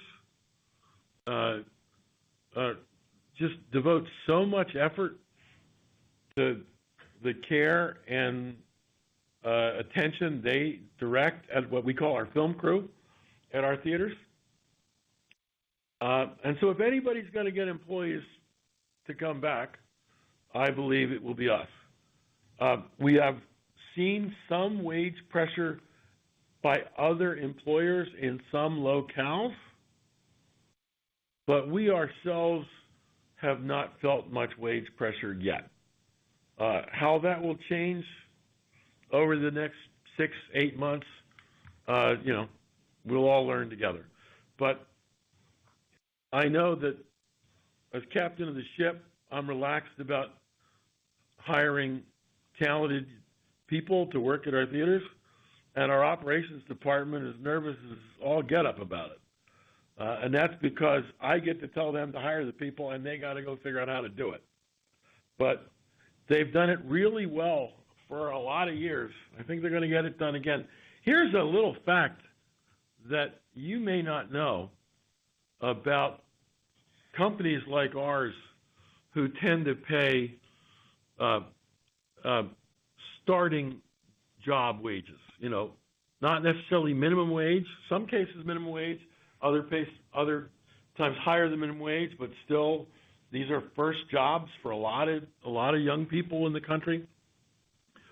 The turnover in that workforce, what I might call the starting wage workforce, is like I don't mean just for AMC, I'm talking about across the country. It turns over every 4 to 6 months. And while our theater managers might stay with us for 30 years, and while our supervisors might stay with us for 20 years, and our hourly managers might stay with us for 20 years, a lot of our film crew, cashiers, ticket takers, popcorn poppers, they're with us for 6 fun months. They had a great work experience, and they move on. So actually, pre-pandemic, AMC was hiring about 50,000 people a year, every single year, to staff up our theaters. So we've got a lot of practice at it. We know how to do it. I'm confident we'll staff as needed, and that we'll be able to do it without massive wage pressure. Where the wage pressure will come in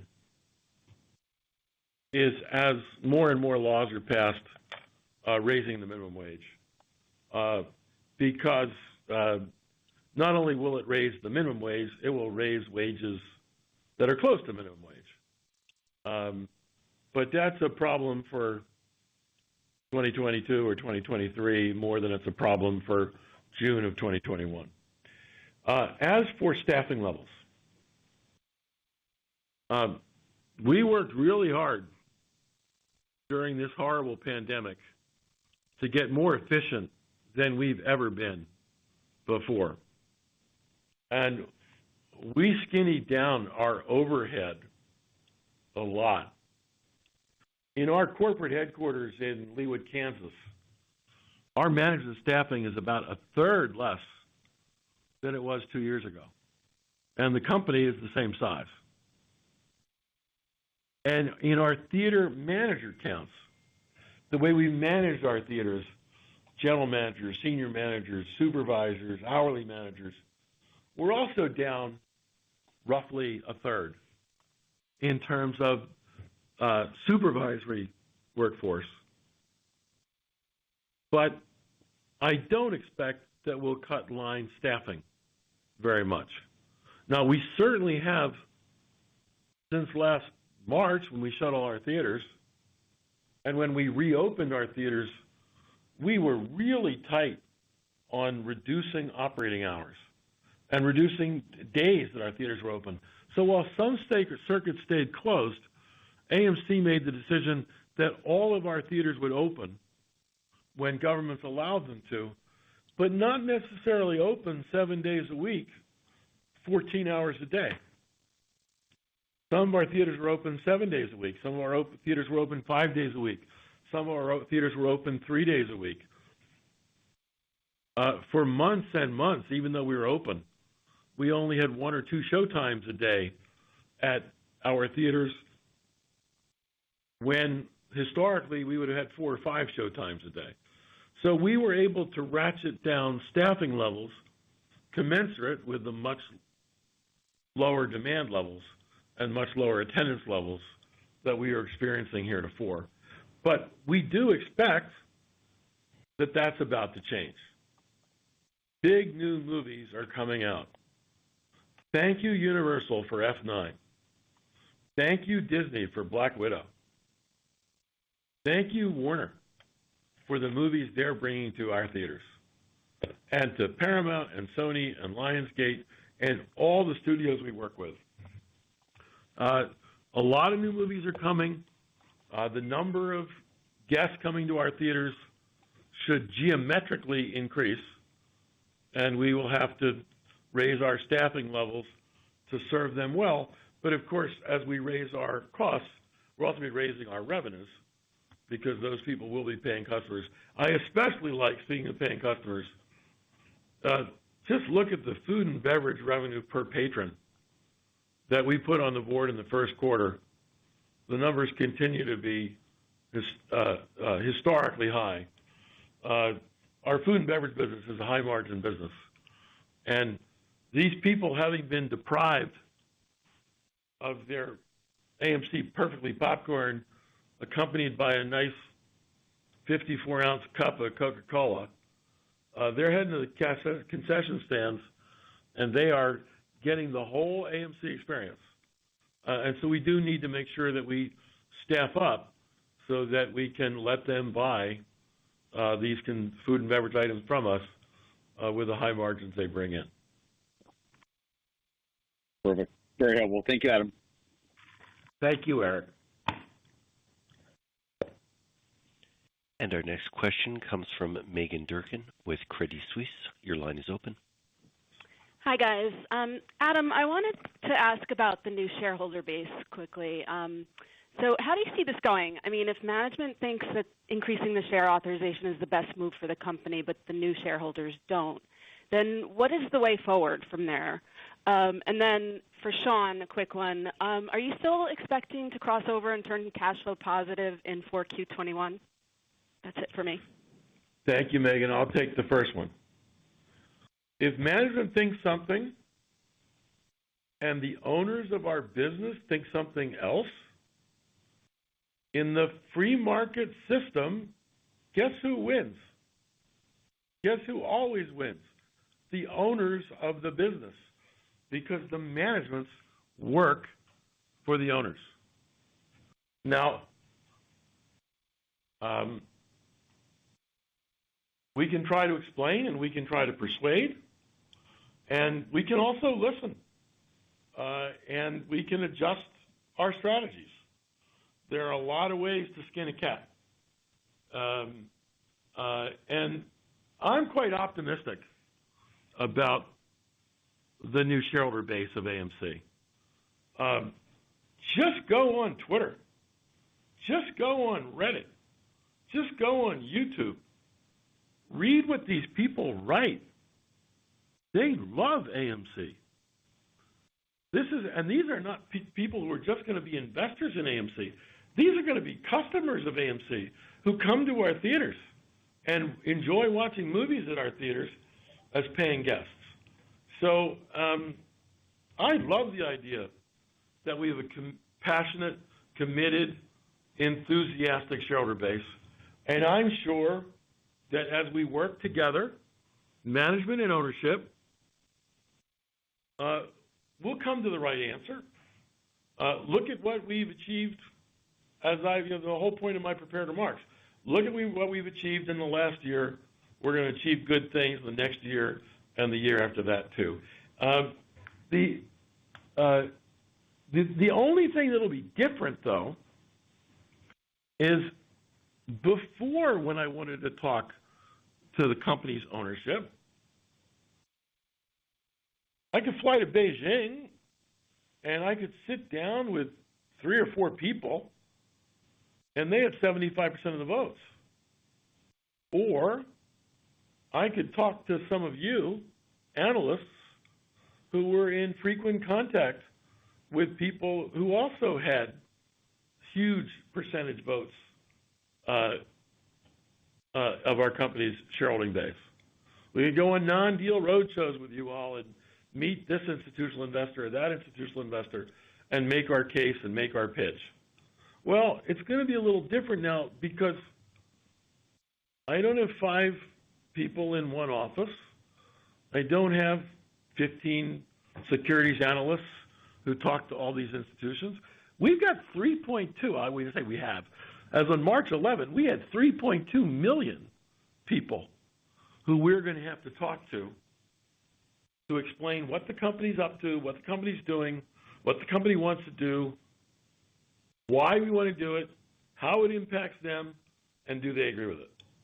And so you're going to see a lot more outreach to literally millions of investors in our company, and it's going to be quite public. I've started tweeting again. Back when I ran the Philadelphia 76ers, I was tweeting 15 times a day. And I don't think I've tweeted 15 times a year in the last 5 years at AMC, but I started tweeting again. And we are communicating with our shareholder base. Some of you may have seen a YouTube interview that I did. Try getting 4 minutes on CNBC. That's pretty hard. Well, we got 90 minutes on YouTube, and it had 250,000 views. And, on YouTube, they get to grade it. They give you a thumbs up or a thumbs down. And the last time I looked, over 20,000 people took the time to rate it, this 90-minute interview, and 99.4% of them gave us the thumbs up. So it's going to change the way we communicate, and it's going to change who we communicate to. But I'm very confident that the outcome will have a happy ending. Sean. Megan, so to your question on the cash flow forecast for 2021, what I'll say is firstly that our overall forecast for 2021 remains the same as it was when we last spoke on the previous earnings call. There's an assumption behind that. The assumption is that the domestic box office is around $5 billion level, and international is somewhere similar. The timing of the cash flow is obviously going to be very dependent on the timing of specific film releases. What we see, based on the timing now and the predictions for the remainder of this year, is that a Q2 cash flow will be pretty similar to Q1. The second half of the year overall will be significantly better than the first half of the year. But you're going to see Q3 is going to be better than Q2, quite a lot better than Q2. And Q4 is going to be better than Q3. But exactly, whether or not we'll be breaking cash flow in Q4 really does depend on how the final film slate ends up at the end of the day here. Okay, thanks, guys. Sure. And we have time for one last question, which will come from Chad Beynon with Macquarie. Your line is open. Hey, this is Aaron on for Chad. You guys had some really strong ticket and concession pricing, obviously, in the quarter. Can you share how much of that strength was driven by the strategic pricing adjustments you mentioned?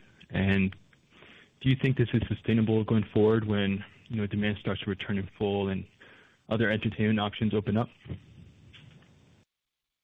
So I'll let Sean give you the specific as to what part of this high food and beverage spend per patron was price rather than quantity. But I will tell you that the lion's share of this massive surge in food and beverage purchasing is that more people are going to the concession stand and they're buying more things when they get there. I remember being kind of astonished when I joined AMC 5 years ago that almost a third of our entire clientele went to a theater, watched the movie, and didn't get anything.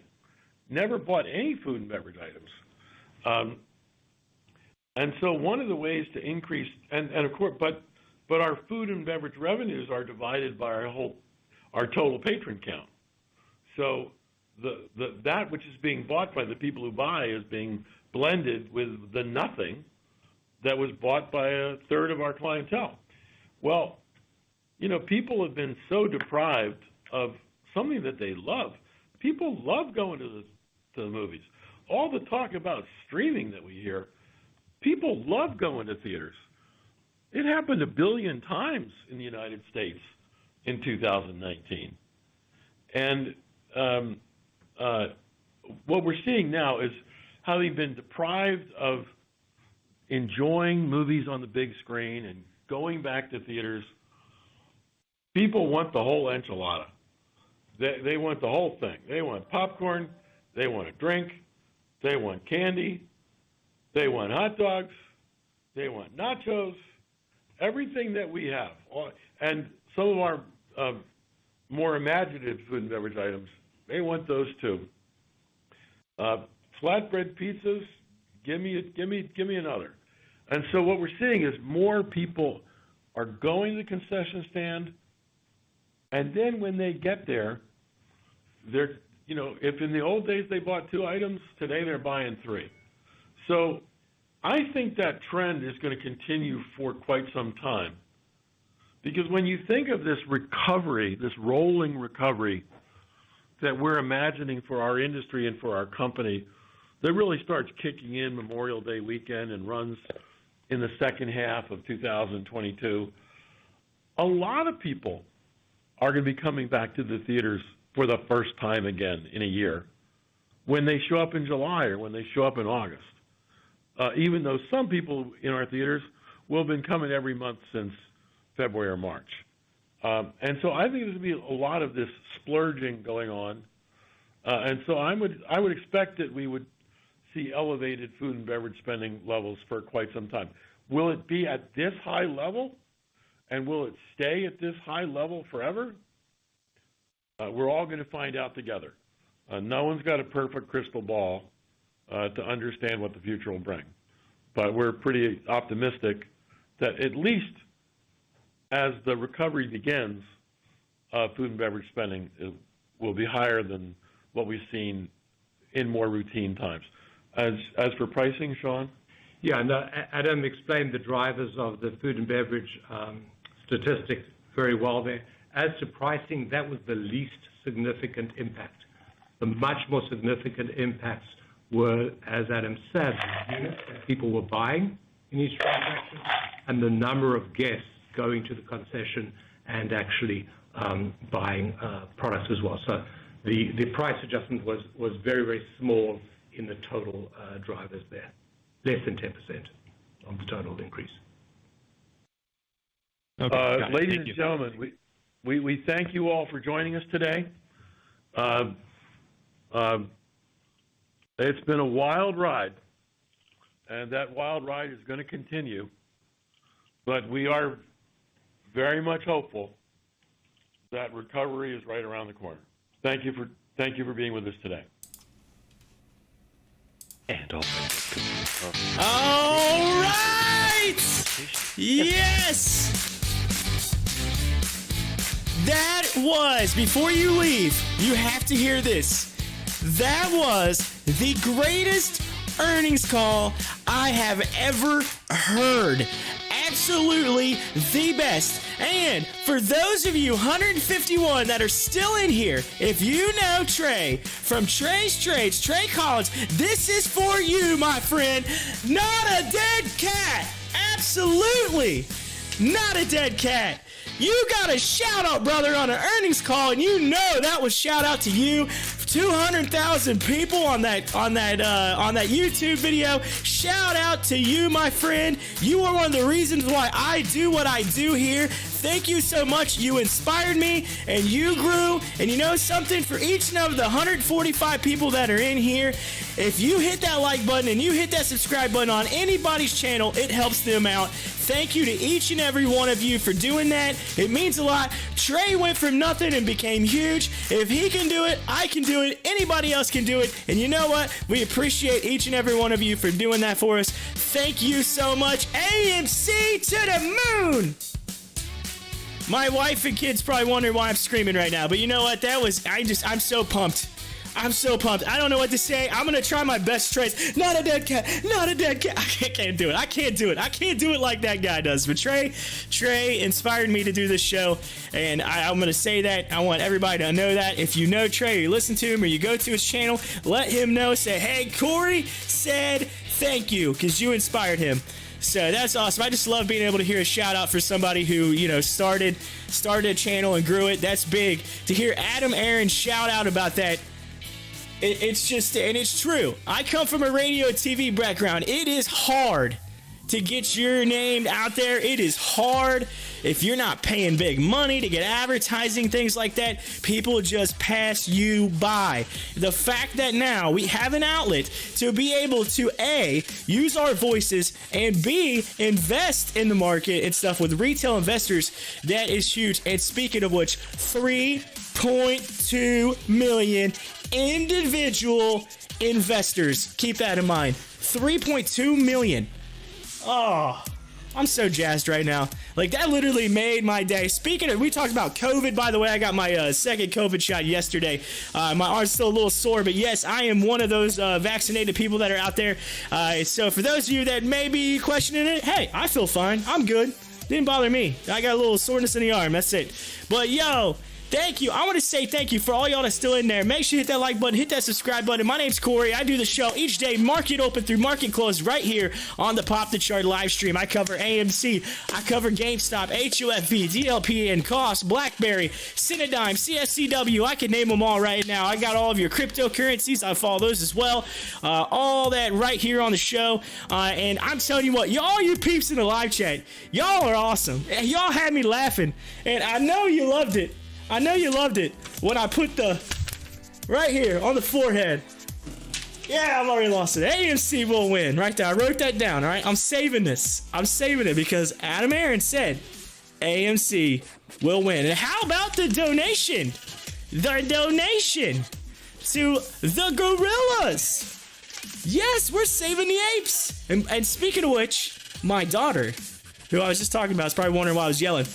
My daughter was watching TV the other day. We had on, I guess there was a little one of the Disney nature things that they did with the monkeys. And my daughter, I was trying to get her to say monkey. And she's never said monkey before. I'm like, can you say monkey? And then a little baby monkey came on the screen. It was a mother and a little baby monkey. That's what made my daughter say monkey, because I said, look, it's a baby. And she says baby. She's 1.5-year-old, so she says baby. I say it's a baby monkey. She says baby, and she goes, monkey. She said monkey. I was like, you said monkey! Oh, that's all I gotta say about that. Famous first words, baby. That's what I'm talking about, Brian, in the live chat. We got Brian in here. We had Rick. We had Imperimon. We got I need a ride. Oh, you need a ride. Well, yo, I'll get you a ride on the AMC rocket to the moon, my friend. How about that?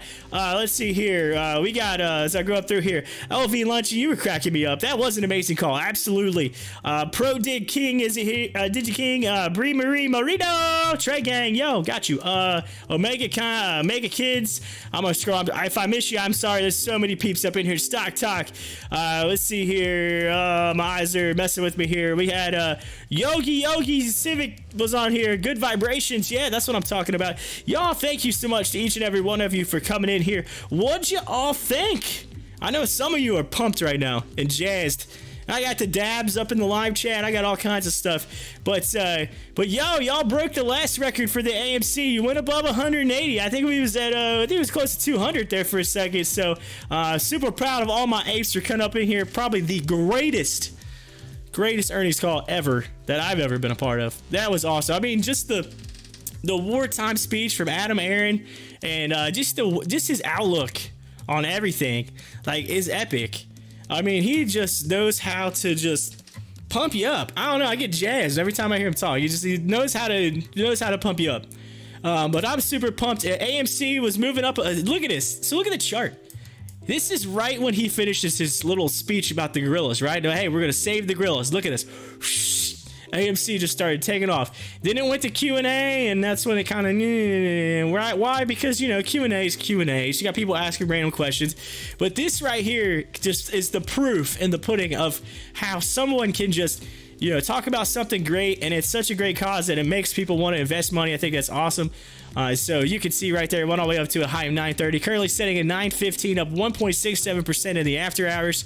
As we look back at those earnings, so 95 people still hanging in me. I got 81 likes. You all are amazing. Y'all are still typing in the live chat. Someone put I think they went to put AMC, but they put AMC to 100K. Yeah, get it. He is a great leader. I completely agree, Brian. 100% great leader.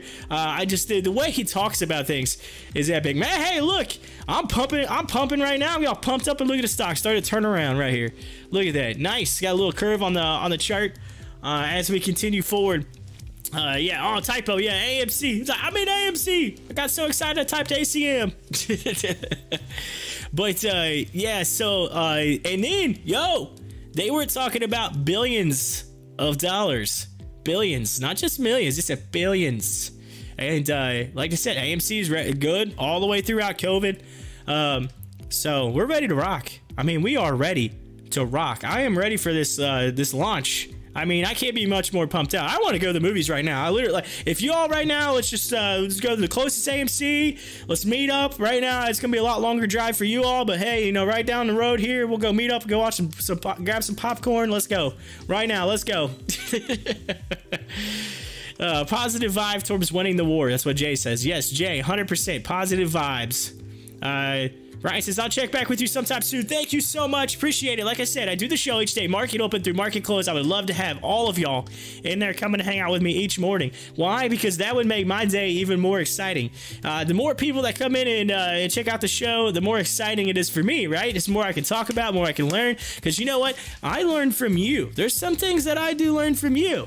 You know, again, I'm not a financial advisor, so I do what I can to learn to help you out. But I do get a lot of information from you all that helps me out, and so I want to say thank you for that. Chris says, when is the squeeze? Excuse me. I'll answer that question. All right. When is the squeeze? The squeeze is gonna be when we squeeze the hedgies. That's what it's gonna be. Chris, I can't tell you when that's gonna happen. I don't have a crystal ball, but I would love for that to happen ASAP. The sooner the better, right? Let's get it going. Steven says, let's get those candles. Look at them. They look nice. Look at that. Yeah, moving upward. AMC heading in the right direction right now. Chris says thank you. I know, right? Hey, that's the best answer I can give you right now. I wish I could give you a better answer. I don't have a crystal ball, but I might have a magic 8 ball somewhere I could, just imagine doing investing with that, right? Is this going to the moon today? Check back with me later. That's usually what happens. Check back with me later. That's it. Check back with me later. That's my answer to you, Chris. Check back with me later. 72 people up in here. 85 likes. Thank you so much for all y'all. Speaking of which, as I look here, I know that I had a lot of people sub. Wow. There was over 50 of you hit the sub button today. Thank you. That is, I don't even know what to say. 50 of you hit the sub button. I don't even know what to say. Thank you. All I can say is thank you. Thank you so much. That's insane. At least 50 of you. That's oh man, you don't even know. That's epic. I started this in March, and the last couple weeks have been a rough one for me. I actually last week I went out of town for a funeral, so it's been a rough couple weeks for me. If you go back to some of my streams, you can see where I kind of disappeared for a short stint and had to come back because I went out of town. So to come back and have this day and have this earnings and have you all on here and pump me up and have the subs like that, you don't even know. Like I almost have tears in my eyes right now. It's tears in my eyes. It means a lot. It's one thing that's been really positive. Today has been positive. I have needed that. I needed that. Steven says, just did it, man. Was an excellent stream. Thank you so much. I try to do it. I try to provide good content for each and every one of y'all. Like today, I did the GameStop hearing. I still need to watch the end of it. I got it saved over here. I still need to watch the end of that, so I'm gonna have to. I might just do that on my stream tomorrow. Watch the last however long it is, last half of it tomorrow for the GameStop hearing. But anyway, Chris says, "Do you believe?" Sorry, I pulled this music down just a hair. Do you believe it will reach $100,000? Do I believe AMC will reach $100,000? I mean, here's the thing. Amazon's not even $100,000. So Amazon's not even 100K. What you talk about? But, do I believe that it could go really, really high? Yes. Yes. Do I believe it could go to the moon? Yes. But remember, Amazon's not even 100K, okay? So keep that in mind. All right? So I think of it this way. Amazon is like the pinnacle of stocks, okay? If you can get to Amazon, you're at the top of the top, right? You're the cream of the crop. If you can get there, you're there, right? So, AMC, on its way.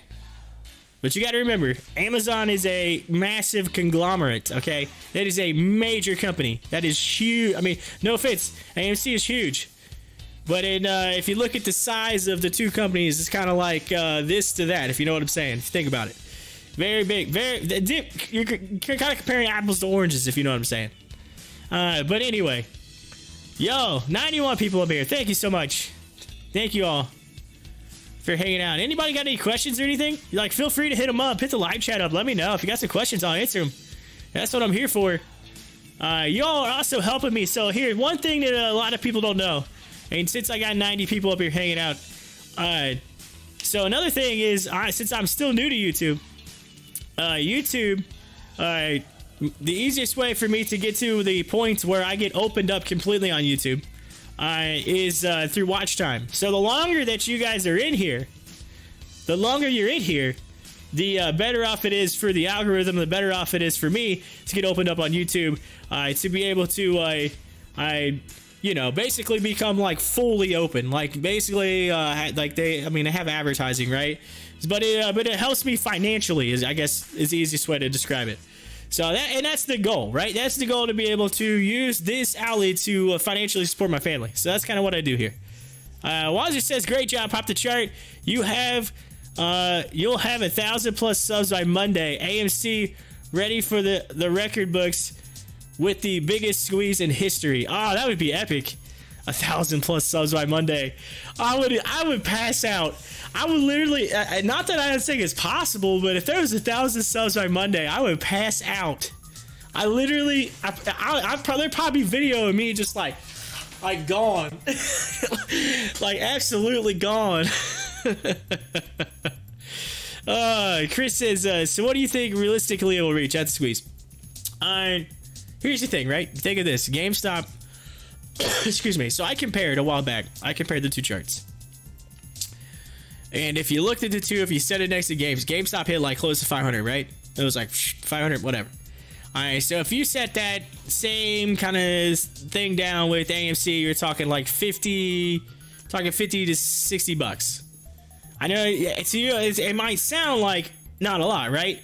But at the end of the day, if you look and you compare the two, like size-wise, based on how much the stock usually trades for. So you look, AMC's trading, it's in the $9 realm of things. You look at GameStop, they're in $100-something realm of things. So it's a lot bigger. So you look at that, that's about the difference in my opinion.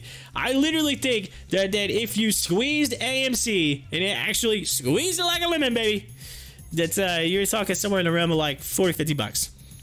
I think it's possible. But, that's the thing. When is it going to happen? That's the thing. It all depends. So here's the thing with the squeeze. All of the... Okay, think of it this way, all right? So we're talking about squeeze. Let's talk about lemonade, right? What do you need to make lemonade? Well, you need some sugar, right? You need some lemons. You can't have the squeeze. You can't have the lemonade unless you have the sugar and the lemons together, all mixed in with the water, right? Gotta get all that mixed in. Gotta get the ingredients, and that's the thing. If you have the sugar, but you don't have any lemons, you ain't gonna make lemonade. So, I said ain't, by the way. I meant you aren't. That's my hillbilly talk coming out of me. I said ain't.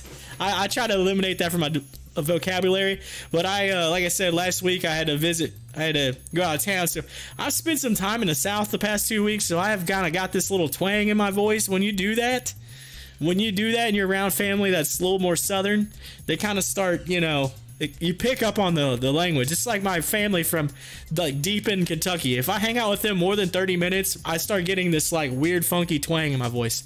I said ain't. But 40 to 50,000, right? He said 40 to 50,000. There you go, Pro Dig King. I like that. 40 to 50K. I'd like to, yeah, that'd be nice. I love it. Could make the earnings call. Can you give me a quick summary? Okay, MJ, I'm going to give you the quickest summary I can, all right? Go back and watch I'm telling you, just go back, take some time this evening, whenever you have some time, you're taking a shower or you're eating dinner or something, and you want to just experience amazingness. Start from the beginning of my stream and watch it all the way through. And I'm not doing this to just get you to watch the stream. This was, and you might even be able to just scoot through and come to right when the earnings start, when we start talking, or when it goes live, whatever. You can scrub through until you hear Adam start talking. The greatest earnings call of all time just happened. You have to hear it. I mean, it is epic. And maybe watch the screen a little bit, because I had some fun too. But yes, the greatest earnings call of all time. I have been on a bunch of earnings calls. That was the greatest of all time. I'm literally gonna put that in the record books. Like, I'm just thinking, the next earnings call, I'm thinking, how is Adam Aaron going to top that? Like, Adam, you got 3 months to top that earnings call. I don't know how you're going to do it. Like, you're going to have to bring out something cool or entertaining, like, whatever. Like, I love it. I actually do want to say, there was something that was said earlier that I did want to, what was it he said? Somebody in the live chat said something funny. Oh, where is it? Oh. He said, it was, you could, how did he say it? I think it was like the whole like Braveheart thing. It was talking about like Braveheart. It said, someone wrote it. I can't find it now. There's so much in the live chat. I can't find it. I don't know. But anyway, it's just like, you can take, I think he said, you can take my freedom, but you can't take my tendies. That's what he said Adam should say at the end of the call. You can take my freedom, but you can't take my tendies. Greg Williams says, no dollars. 50. Question mark. Hypothetically, you think 100 plus is possible? Do I think 100 plus is possible? Do I think 100 plus is possible? Well, anything's possible. That's my answer to that. Anything's possible. Do I think it would be difficult? Yes. Is it possible? Yes. I hope that answers your question. But, it's one of those things where, I don't want to, Rashi says 400 is possible. Come on. 400. 400. I would pass out. If AMC went to $400, I would pass out. I'd be a very happy camper. I'd be a wealthy man. I'd be a wealthy man. Let's see here. Lancelot says, pop the chart. Do I hold my 1,250 shares at 901 or sell them at 922? You don't sell shares of AMC. Come on now. Diamond hands, my friend. I can't tell you what to do, Lance. I can't tell you. I'm not a financial advisor. I can't tell you what to do with you. You got to make your own decision. But diamond hands, my friend. Come on. 901. You're telling me you're worried 901 and 922? This thing could hit $11 in a couple days. I'm kidding. Like 901. Honestly, if you got shares at $9, in my opinion, this is my opinion. All right, I'll tell you what to do. I'm not selling that unless it hits at least 11. At least. Minimum 11. Why? Because this stock's been known to hit $1 and $2 in a day, right? Just jump up. Like, that's what I'm saying. You gotta watch that. I honestly think that the next stop on the train, like for a high, like the next time it jumps up, in my opinion, is probably gonna be somewhere in like the $12, $13, $14 range. I think $14.50 tends to be right at that mark. $14.50. All right, if you want to really see, watch. I'll pull up. You know what? I'll show you. Let me show you. So I charted this a while back. All right, I charted this a while back. If you look at AMC now, I charted this thing back in here. All right, this is where I charted it, and it stayed right in my channel and hit right on my. I mean, literally dead on. These are days. Each one of these candles a day. That's how many days that it stayed in my charting, all the way until it finally dropped out right here. All right, and then it came down. I had what I considered was a floor, which is set right here at 768. It was just above it, and then it George W'd, so it double bottomed, and then started heading back up. And I said, all right, there's a chance it could get back in this channel, right? There's a chance it could run right back into that channel. Well, guess what? It touched that channel, and it bounced off of it and started heading back down.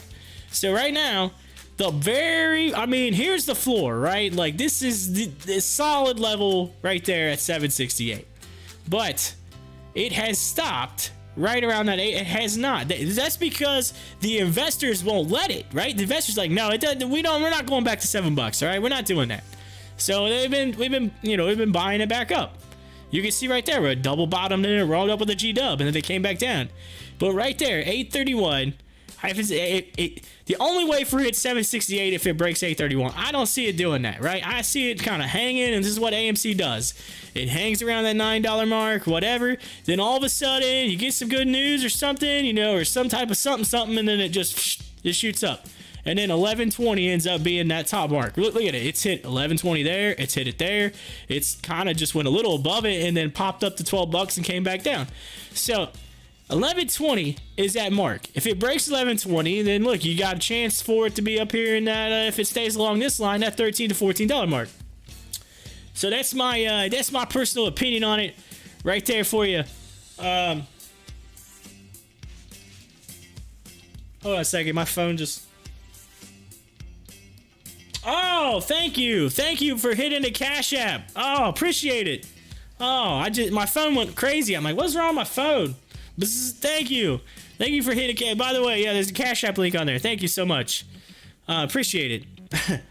I don't want to mess your name up, but I know the last name is Perrymon. Thank you so much. Thank you. I see that. Appreciate it. You're awesome. Let's see here. So yeah, so that's my opinion. So like, if it breaks 1120, you know, it depending on how it goes up.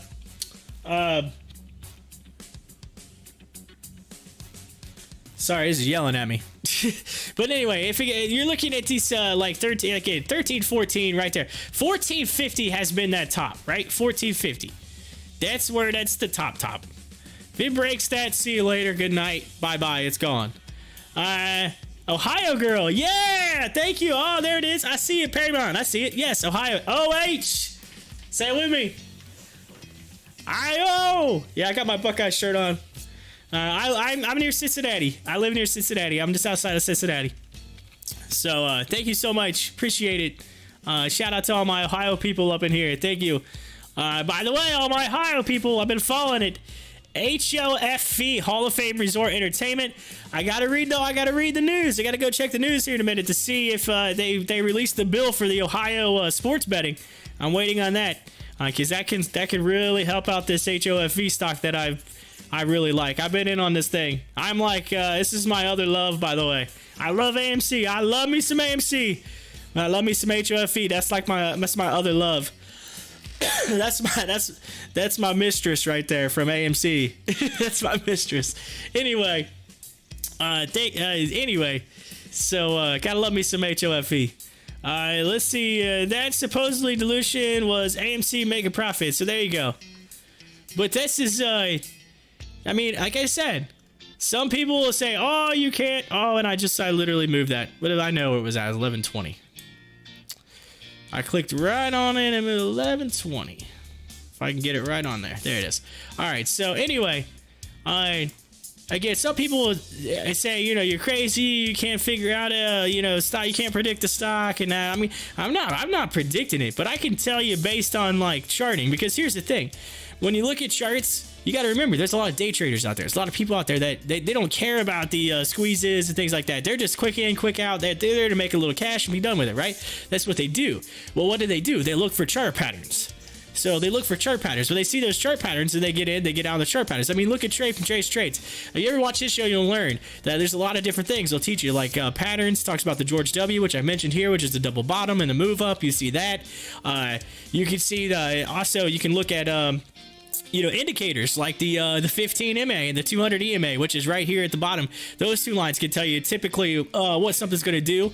All right, the 15 drops below the 200. Good night, see you later. But right now, look, the 15's above it, which is decent. That's why it's kind of flat. Look, they're parallel. If you notice, they're parallel with each other, and so is the stock. Stock's kind of running flat, right down there. It's not moving crazily. It's hanging within a couple bucks. So whenever you see this thing start pulling away, and then, obviously the MMA or the EMA will move up a little bit, but this 15 will go up through here and it'll continue upward. But if this thing comes down and it crosses over, see you later, that stock price is going down. Now, a lot of people look at that. You got to look at those indicators. You got to look at things like that when it comes down to it. Don't just always get stuck into the hype, right? I get it. There is hype, right? Hype is a good thing. It can be a good thing. It can be a bad thing. But look at patterns. Look at patterns. Let's see here. I am thirsting to take my $500 profit today. There you go. Thirsty. Carl, the OG ape. I like the name. You little OG up in here. So just hold till SEC makes a move. Well, hey, after watching the GameStop stuff today, it looks like there's some regulations coming down the pipeline. They're hot diggity dog on that call or on a hearing today. Let's see. Sean says people didn't think GME was gonna do what it did. That's true. I mean, obviously, actually, you know what? There were some people. Roaring Kitty was one, and then there was a fellow on YouTube that had a video posted like 2 months before GameStop like exploded, like basically like telling price targets and everything. And I happened to find it. I found this video like 2 or 3 weeks after the GameStop stuff happened. I find this video, and I'm literally like, I wished I would have watched this video, several weeks ago or a month ago. I mean, this dude was right on. I mean, right on the money with the prediction. I mean, right there. sitting right on YouTube with someone who had everything lit up. All you had to do was watch it. Well, unfortunately, I didn't see that until after the craze was already, you know. I didn't get into the GameStop or get into that. It was already over with before I had an opportunity. But then again, like I said, I didn't start the show until March. So I started following the stocks last year. Here's the crazy thing is I had a chance to buy AMC when it was like $1.92 or something. It was like it was almost $2. It was like around $2. They're I think just under $2. Excuse me. Last year. And then I had a whole bunch of information that came and basically said, "Oh, it's bankrupt. It's not gonna, you lose your money. Don't blow your money." And so I changed my mind. I talked myself out of it. Boy, do I wish I would have not. Boy, do I wish I wouldn't have done that. I went back a year later. I'm sitting there going, "Oh boy." Oh, I would have been a wealthy man. But hey, coulda, shoulda, woulda, right? Hey, that's the thing. Here's the thing about the market. Timing is everything. Timing is everything. Y'all are getting my, I'm on my soapbox right now. That's what I feel like. I feel like I'm just giving you the soapbox version. Excuse me, I'm about to lose my voice. And I'm out of water. I'm about to go get water here shortly. Let's see here. Orlando says, hold the line. Hodl, yes. That's right. Yo, I got 96 likes. We are 4 likes away from 100. I don't know if I've had 100 likes on a video. Y'all throw 100 likes on this video. That's crazy. 4 likes away. 4 likes from 100. All 3. Come on, y'all can do this. Oh, I know it. I feel it. 98. Oh, come on. I want to see 100. I don't think I've done 100 on here. That would be this. Oh, 101. Oh, man. You know, for that, I'm giving y'all a unicorn right there. Shouting out the unicorn right there. You got the unicorn? Oh, man. That's epic. 105. Oh, y'all just killing me right now. This is 107. Oh, it's going insane. Oh, I've never seen so many likes. 108. Oh, I'm just counting. I don't even look. That's going nuts. Thank you so much. Thank you. Y'all are awesome. I can't even leave. I haven't even had dinner yet. My wife and kids in the other room, and I'm just like mind blown. Y'all are like that. Y'all are hanging in here. That 80 people are hanging in, like literally hanging in here right now. Like some of my other earnings calls, everybody just like goes in and listens to gone. That's, I don't know. Y'all making me smile. I can't get any redder than my shirt. I'm getting red. Oh, I'm blushing over here. But anyway, y'all have any other questions? I'm curious. Any more? Let's see. Come on, say hello to me from Germany. Oh, I didn't see it. I didn't see that. I'm sorry about the live chat. I missed it. Germany. Y'all drink some beer over there, don't you? Germany. You drink the beer over there. When you go to AMC in Germany, you getting yourself a Stein, right? Getting you a Stein with your popcorn. Yeah, I would love to go to Germany. That's like a bucket list. Bucket list for me. I would love to go over there. Yes.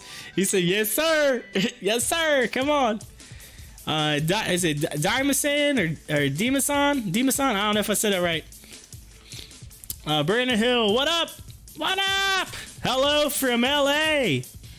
Is that like LA or Los Angeles? Los Angeles or Louisiana? Because it says LA. So that could be two things. But he's saying LA. I'm thinking, Los Angeles.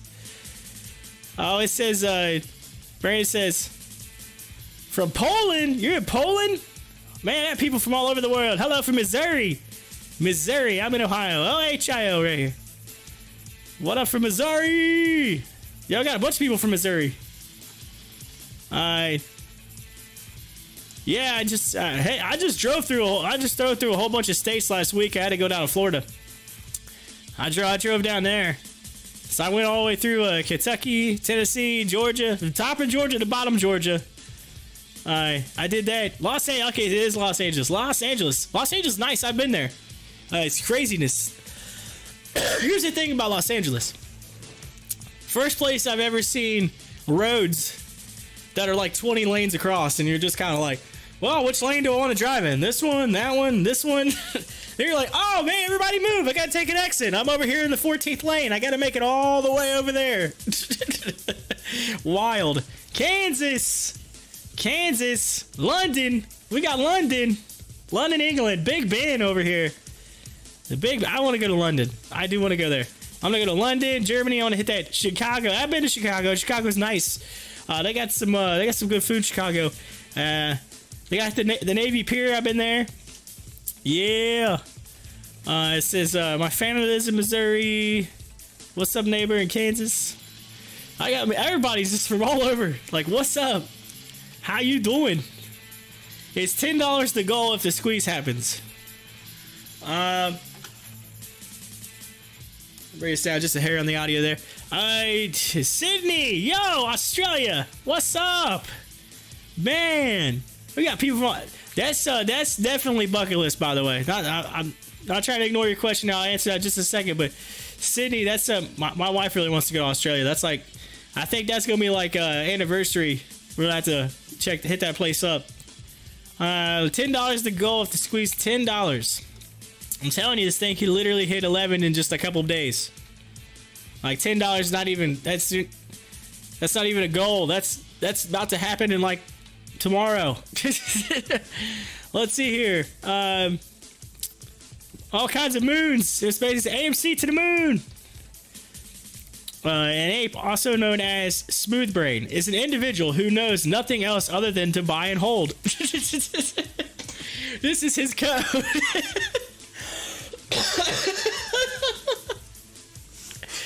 Oh, y'all making me laugh. Oh, that's hilarious. I love it. Man, 77 people from all over. I'm talking to people from all over England. I got England in here. Oh, England. Oh, man. Hey, chap. I'm sorry. That was the worst English. That was the first. I can't do it right now. English impression. I can't do it. I'm sure they probably say that all the time. I'm sure they probably call me Yankee. Over in England, like, Yankee, that's a Yankee. Or, I was watching, what's that, the TV show on, Apple Plus, oh, man, I'm drawing a blank. Oh, it's, what's his name's in it? Oh, the soccer one. Or football, whatever you want to call it. See, when I say football, I think American football, because I coach youth football. This is my team, by the way. But, we say soccer over here, but what is that show? Ted Lasso. That's it. Ted Lasso. They say wanker. They call him a wanker. I don't know if that's legal on YouTube, but it is on that show. Oh, that show is hilarious. Oh man. That's a funny show. Y'all get into your soccer over there. 367 subs. Y'all are blowing my mind right now. 100K. See, they can't disclose the synthetic shares of these calls. Waiting for the SEC first. Yep, they can't disclose it. That's the biggest thing I talked about a lot today. Disclosure was, I think that if I had to say there was a term of the GameStop hearing today, the term of the day would be disclosure. That is definitely the term of the day. Let's see. Dream big. Yes. That is all you could do. If I could ever give any advice in life, that's the best advice you can give. Dream big.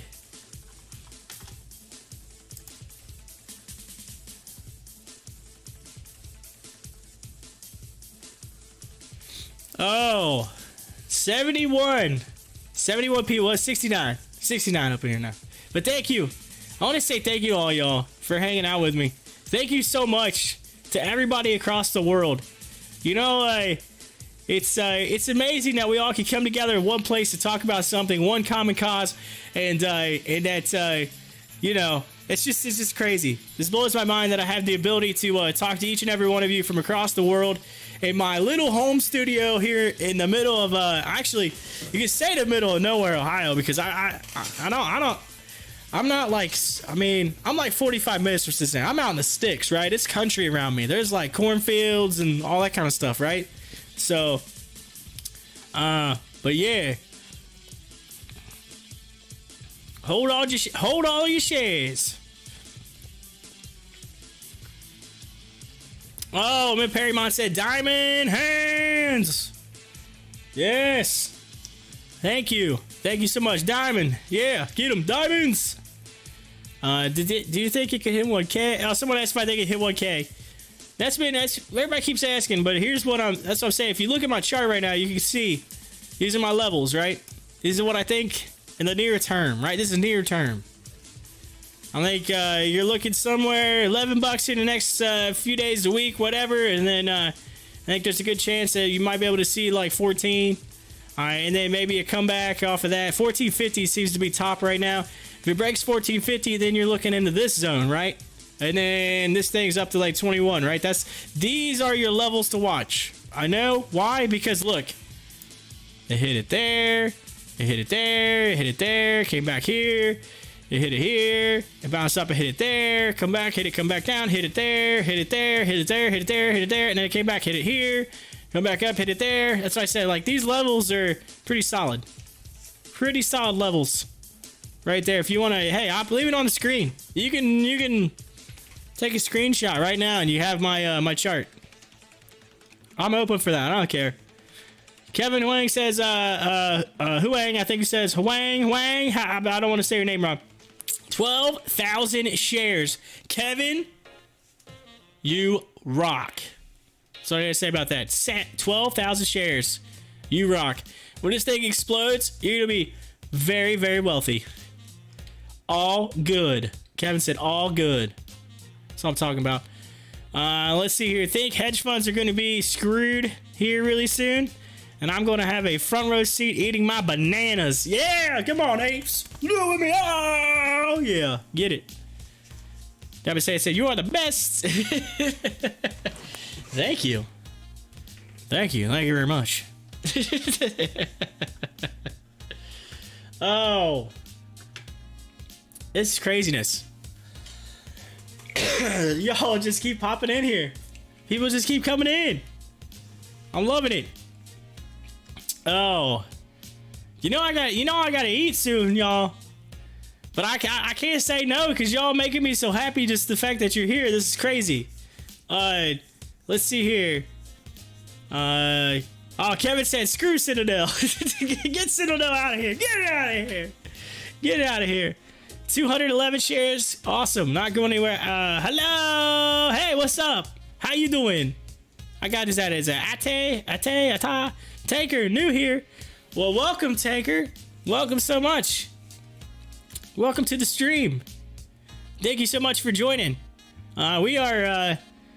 we're about to be up on we're getting close to 3 hours here. 3 hours on this AMC stream. This is craziness. But then Adam and Aaron on the earnings call, man, he was like killing it on the earnings call. Loved it. But every share matters. That's right. I think you put every share mattress, but hey, I got you. I understand matters. Just every share matters. He's like, dang you, autocorrect. Tankers is new here. Thank you. Wow. All right. Yes. It was epic. That was the greatest earnings call of all time. Absolute 100%. I will remember that one forever. I hope Adam Aaron gets a clip for me just pumped up because right after the call was over, I was so jazzed. Why no info on the synthetic shit? I don't know. I don't know why no info. But I will give you one thing, Tanker. 3.2 million individual investors. Excuse me, 3.2 million individual investors. Yeah, minus let's see here. What were your highlights for the Q1? If you don't mind covering, just tuned in. cradling my coffee and missed the show. Also, come to Australia, man. 8th Street Night Internet. Oh, Sydney, baby. Yeah, that's what I'm talking about. It's damn lovely. It is lovely. All right, so here's the deal, Stevie Wilder. I like your name. But Stevie, yo, so I'm gonna recap this, but you have to go back and watch at least the call. You have to go back because there is some entertainment you don't want to miss that is on this. I'm telling you, I'm not just getting you to go back and watch it. Like, there is some entertainment that you are gonna want to be a part of. So make sure you go back and watch it. Scrub back and at least, watch it from at least the call, right? So scrub until you hear Adam talking, and you can go from there. But the long story short, 3.2 million individual investors. That was it. That was a big take. Adam Aaron and decided they're donating to the foundation. They're donating to Save the Apes. $100,000 donation to the Gorillas in the Mist. Gorillas in the Mist. That's what I'm talking about. That was huge. That was epic. So they donated some money. So we talked about saving the gorillas. So, yeah, apes together. And then $2 billion. They had, like, what did they say? Like $2 billion in just assets or revenue. I don't know what term you want to look at, but that $2 billion just sitting there, right? It's just sitting there. Free cash flow, I think is what they call that. Yeah, it's just sitting there. It's like, hey, yo, we got $2 billion. Like, it's just massive.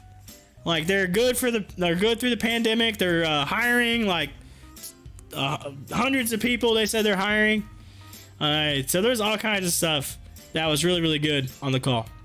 And Adam did his war speech. I mean, he brought up Winston Churchill. This thing was so epic. He brought up Winston Churchill. He had a big shout out to Trey from Trey's Trades. Yes, with the interview. I'm telling you what. Tanker says, dude, you just got another sub. Ah, you're welcome. I mean, thank you.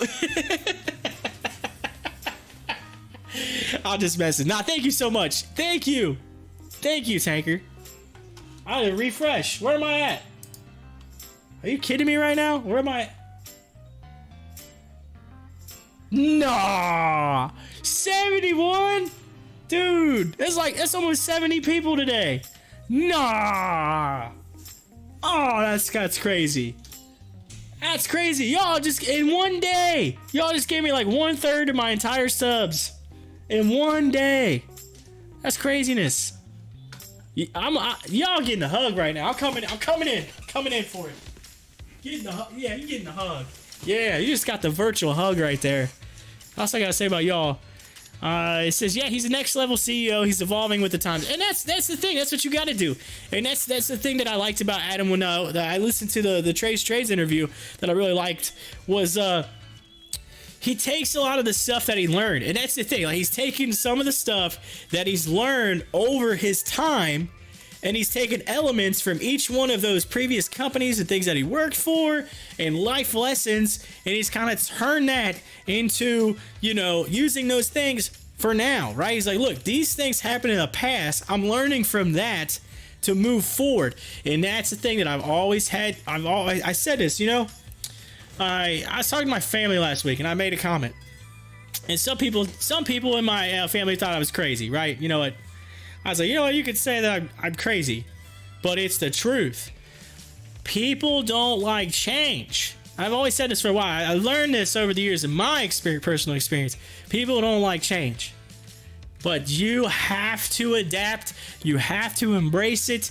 You have to do the things necessary to embrace change, because if you don't, you're going to be left behind.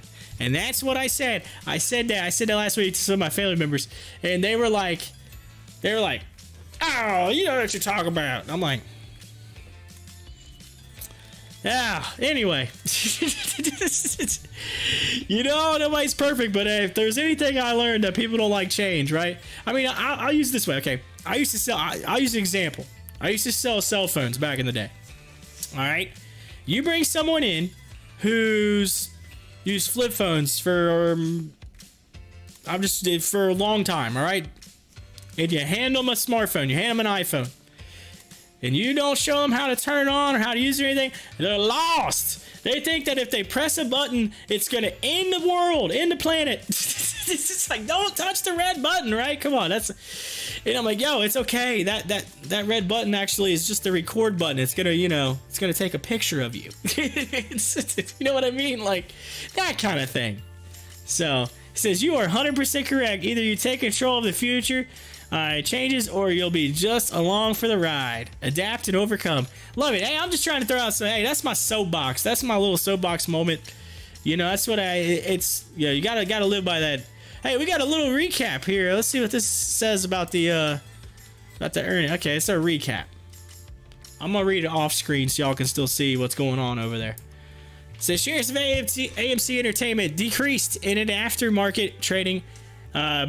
After the company reported Q1 results. Quarterly results. Earnings per share increased 36% over past year of minus $1.42, which missed the estimate of $1.26. Revenue of $148. Let's say, okay. 148.3 million decreased. They had to draw all the numbers out. I'm like, you could have just easily. I hate when people do that. They draw all the zeros out. I'm like, you could have just put million, right? Like 148.3 million decreased by 84.25% from the same period last year, which missed the estimate of 153.6 million. Says guidance. Earnings guidance hasn't been issued by the company for now. AMC Entertainment hasn't issued any revenue guidance for the time being. And then they have all the details for the call. Obviously, 52-week high of $20.36 with a 52-week low of $1.91. Price action of last quarter was down 11.67%. And that is just the little update that they give you there. It says, are you reading a Market Watch recap? No, I'm reading okay, so this right here is my news feed. All right, I'll show you. I'll pull it off AMC. This is my news feed. A newsfeed update in real time, and it comes from a company called Benzinga. Benzinga Pro. I have a link in the description. If it does not work, let me know. There's a link to get you a 2-week free trial of their tools. They have their live news feed here. They got their movers and gainers tool I have off screen here. It's hard for me to drag it, but I'd show you. And then they got a stock screener. They got all kinds of information on there. It's super cool. I use it. I love it. I swear by it. That's been really helpful for me. But it's free. I got with the company a while back, and they talked to the representative there, and they hooked me up with like a link there. You can click on it, and it gives you a 2-week free trial. No credit card required. All you need is a username and password. That's it for 2 weeks. They don't even ask you for a credit card. It's just, they'll probably email you and ask you if you want to sign up, whatever. But at the end of the day, you can do that and check that out. Kevin says they are great. I use it too. Yes, it is. It is epic. So I love the tools. It works great for just keeping updated on what's going on here for the show. But anyway, many Germans are at AMC. Do we reach Mars? Yes, for sure. Yes, we're going to Mars. Ask Elon Musk. He'll tell you that. Elon, baby. He says Doge to the moon. Yeah, look at that. So here's the crypto, by the way. So update on crypto. But we got 59 people up in here. I want to say thank you to each and every one of y'all. It is almost 7 p.m. and it says 6:58 here in the Eastern time zone. I don't know where it is where you all are, but Kevin says I feel bad for the first sets of people living on Mars, but someone has to do it. Yeah, that's right. I never really thought about it that way, but yeah, someone's got to do it. Vegas. Oh, Vegas. I went to Vegas 2019. This actually, it would have been like a week or two ago in 2019. So 2 years ago. It says why does this 23:58 in the UK? 23:58. Oh man, almost midnight. Y'all are way ahead of us. Way ahead of us. Well, it's 59 now.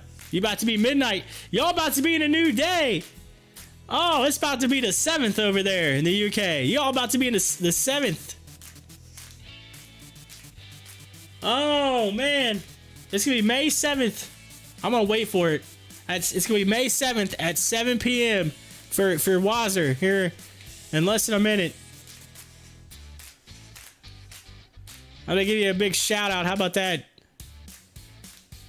It said almost pre-market. It's almost pre-market.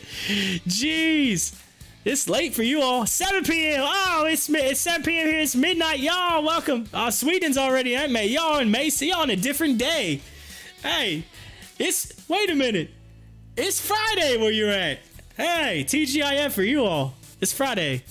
Well, hey, y'all. It's 7 p.m. here. I hate to cut you short. I got to eat some dinner. I got to spend some time with the fam. They're probably wondering what took me so long. 4 p.m. in California. Yeah, Cali. Hey, y'all still got a few hours. Y'all still got a few hours over there. I tell you what, I went to California and I came back. Like, it's nice when you get there from here, going to California. It's nice because you gain all this time and you're like, you get up early and it doesn't bother you, whatever. And then you come back, and the next thing you know, you're jet lagged for like 3 days. You're in bed like, well, this time is jacked up. It's crazy. All of Europe is looking at you. Thank you so much.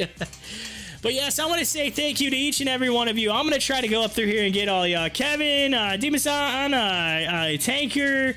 I want to say thank you to Timic. Oh, man, I'm going to mess that up. Timic Lifter. Oh, I tried my best. Anyway, Stevie Wilder. Ate. I'm going to scroll up there. Steven, thank you so much. Let's see. I'm trying to go as quick as possible. Oh! Imperimon, special thanks to you, my Ohio friend. Thank you so much. DTW, Gregory Williams, Wazzer, The Crow 16, Nathan Oswald. We got Carl, the OG Ape up in here. That's what I'm talking about. All my AMC apes. Thank you so much, each and every one of you. Feel free to come join my show tomorrow. I will be here for those of you, I know you're on different time changes, or different time zones, but I started 9:25 a.m. Eastern Standard Time.